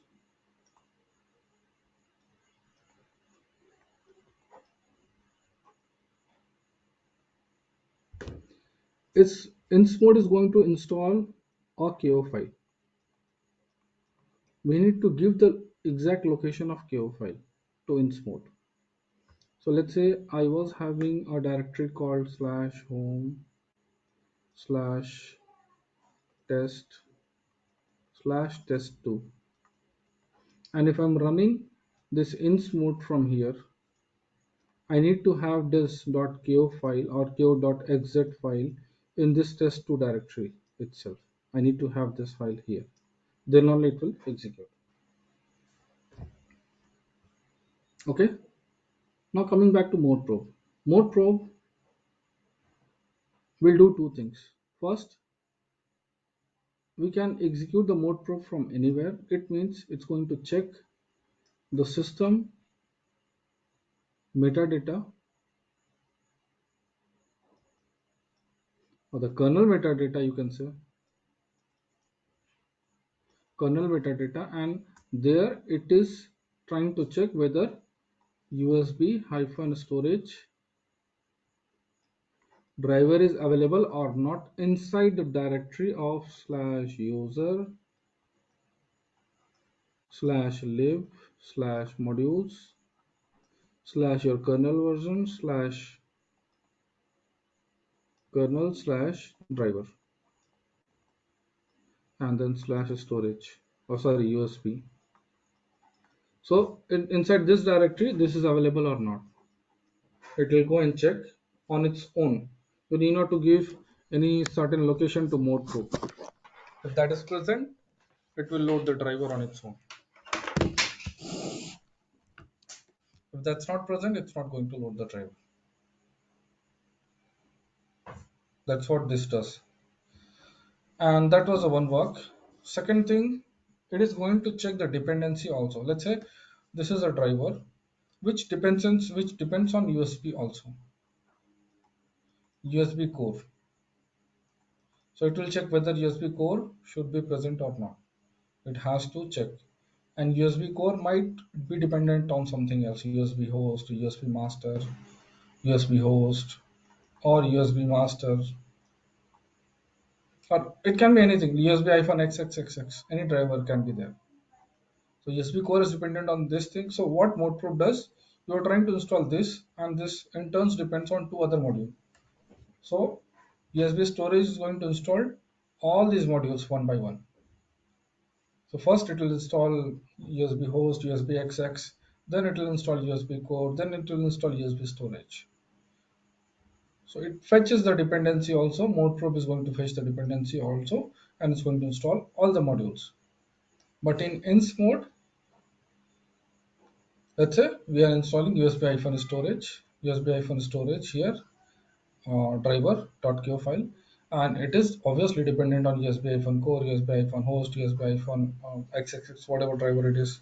It's dependent on three different drivers in turn. So ins mode is not going to fetch the dependency.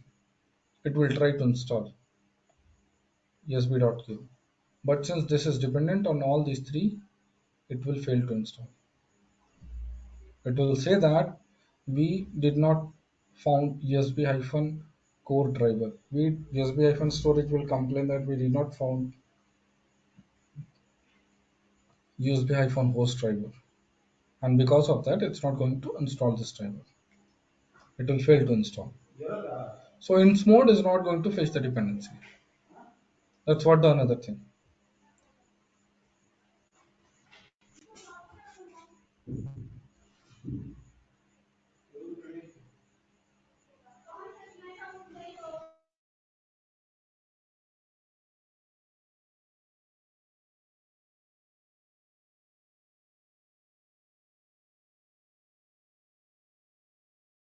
So the difference is clear. Any doubt? Anybody is having any doubt here?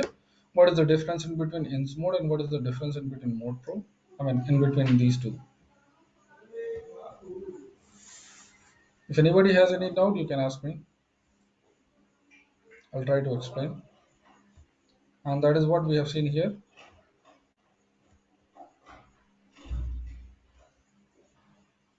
In ins mode, we need to be in that same directory wherever our KO file is. But in mode probe, you need not to be, because it's not going to install the KO file from the location wherever you are.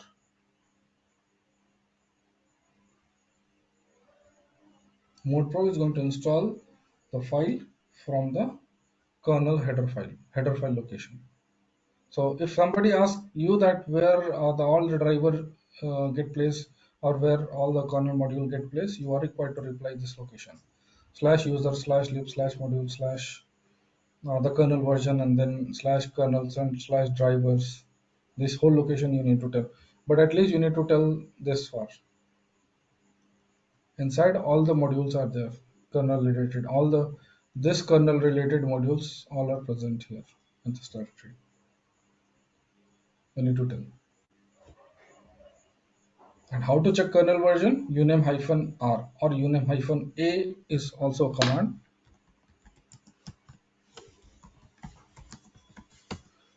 But it gives lots of information.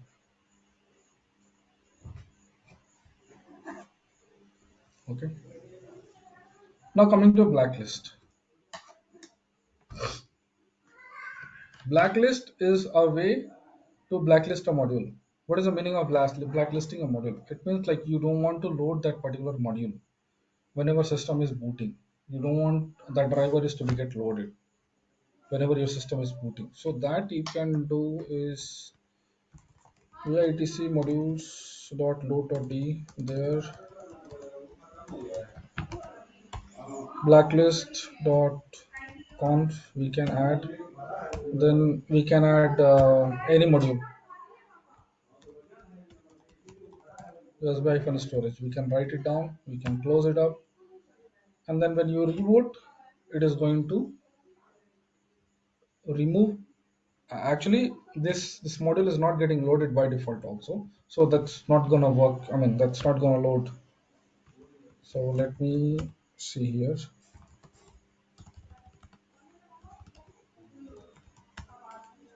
So any driver I can see which should not affect much.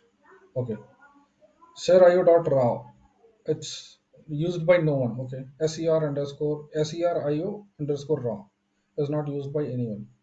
So you can mention this ser.io.raw in this file, and then you can save and you can update your, you can reboot your system. I want that to try everyone on their own and see when you do the ls mode that srio underscore raw, this driver should not come here. So that means that you have blacklisted this driver and it's not going to load even though your system restarts. That is what the meaning of blacklisting a driver. I hope that makes sense to everyone. Whomsoever was having doubt, is it clear or you still have some questions? Yes, sir, clear. Okay, fine, thank you.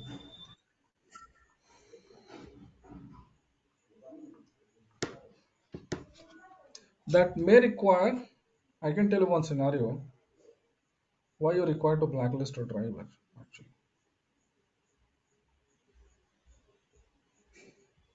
One second.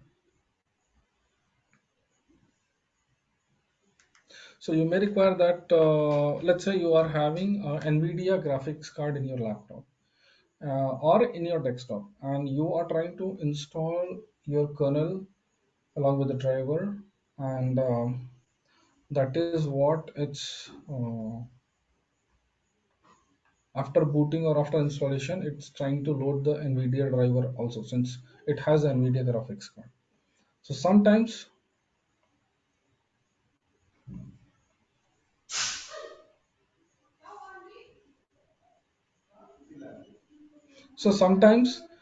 your operating system may get stuck because NVIDIA driver might have some issue. Sometimes it may pass, which I have seen in the past. If the kernel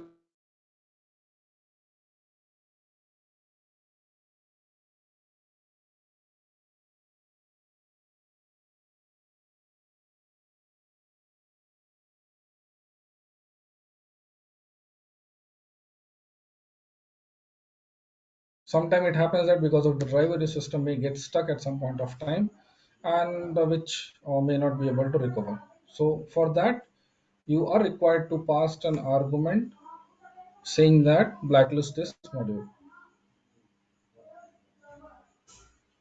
So that's what the one use case. And sometimes if your policy says you need not to have this driver for the users to access, then you have to blacklist that driver again. so that they cannot access that driver. Okay, these are the two use cases.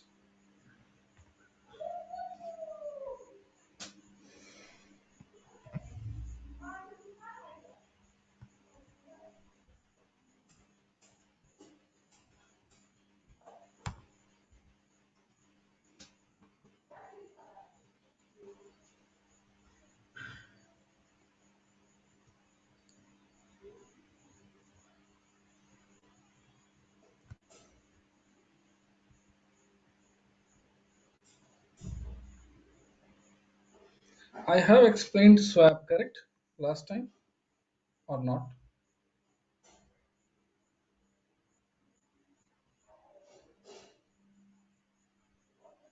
Okay, I have explained just swap, not how to turn on the swap and off the swap. Okay, no problem.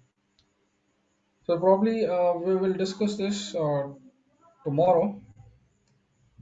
What we are going to discuss tomorrow is mount command, how to format a file system, how to format or how to change the partition table, and how to format a file system in a swap format, and how to make swap up and running into the Linux kernel, or not Linux kernel, Linux system. Like you will be able to see a swap here, cat proc swap. You can see that only swap one swap is here. You will be able to see two swaps if based on your requirement. So if you have, let's say, if you have two swap requirement, you need to add two swap partitions. So in that case, you should know how to add swap partition, another swap partition. So swap partition, and then after that we'll go through the firewall. What is firewall and how to implement, how to turn on the firewall and how to play with it. That we'll see.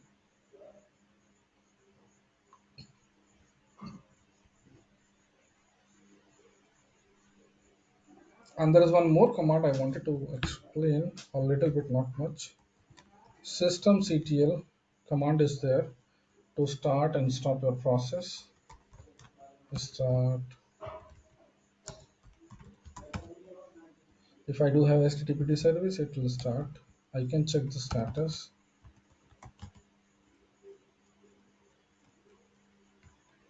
You can stop as well.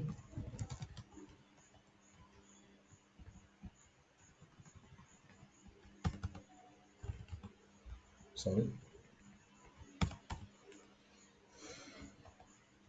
You can check the status here. You can see that it's stopped, it's inactive.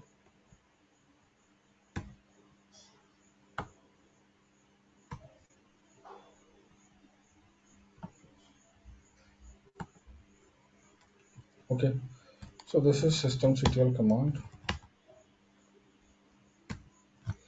Okay, so I want everyone to write down their email IDs once at least in the chat box so that I can take and send the assignment. I can create the assignment, send the assignment to you guys, and then I need those assignment by today end of the day or tomorrow before the class.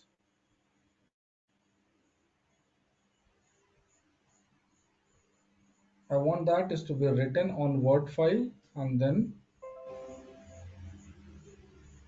has to be given to me.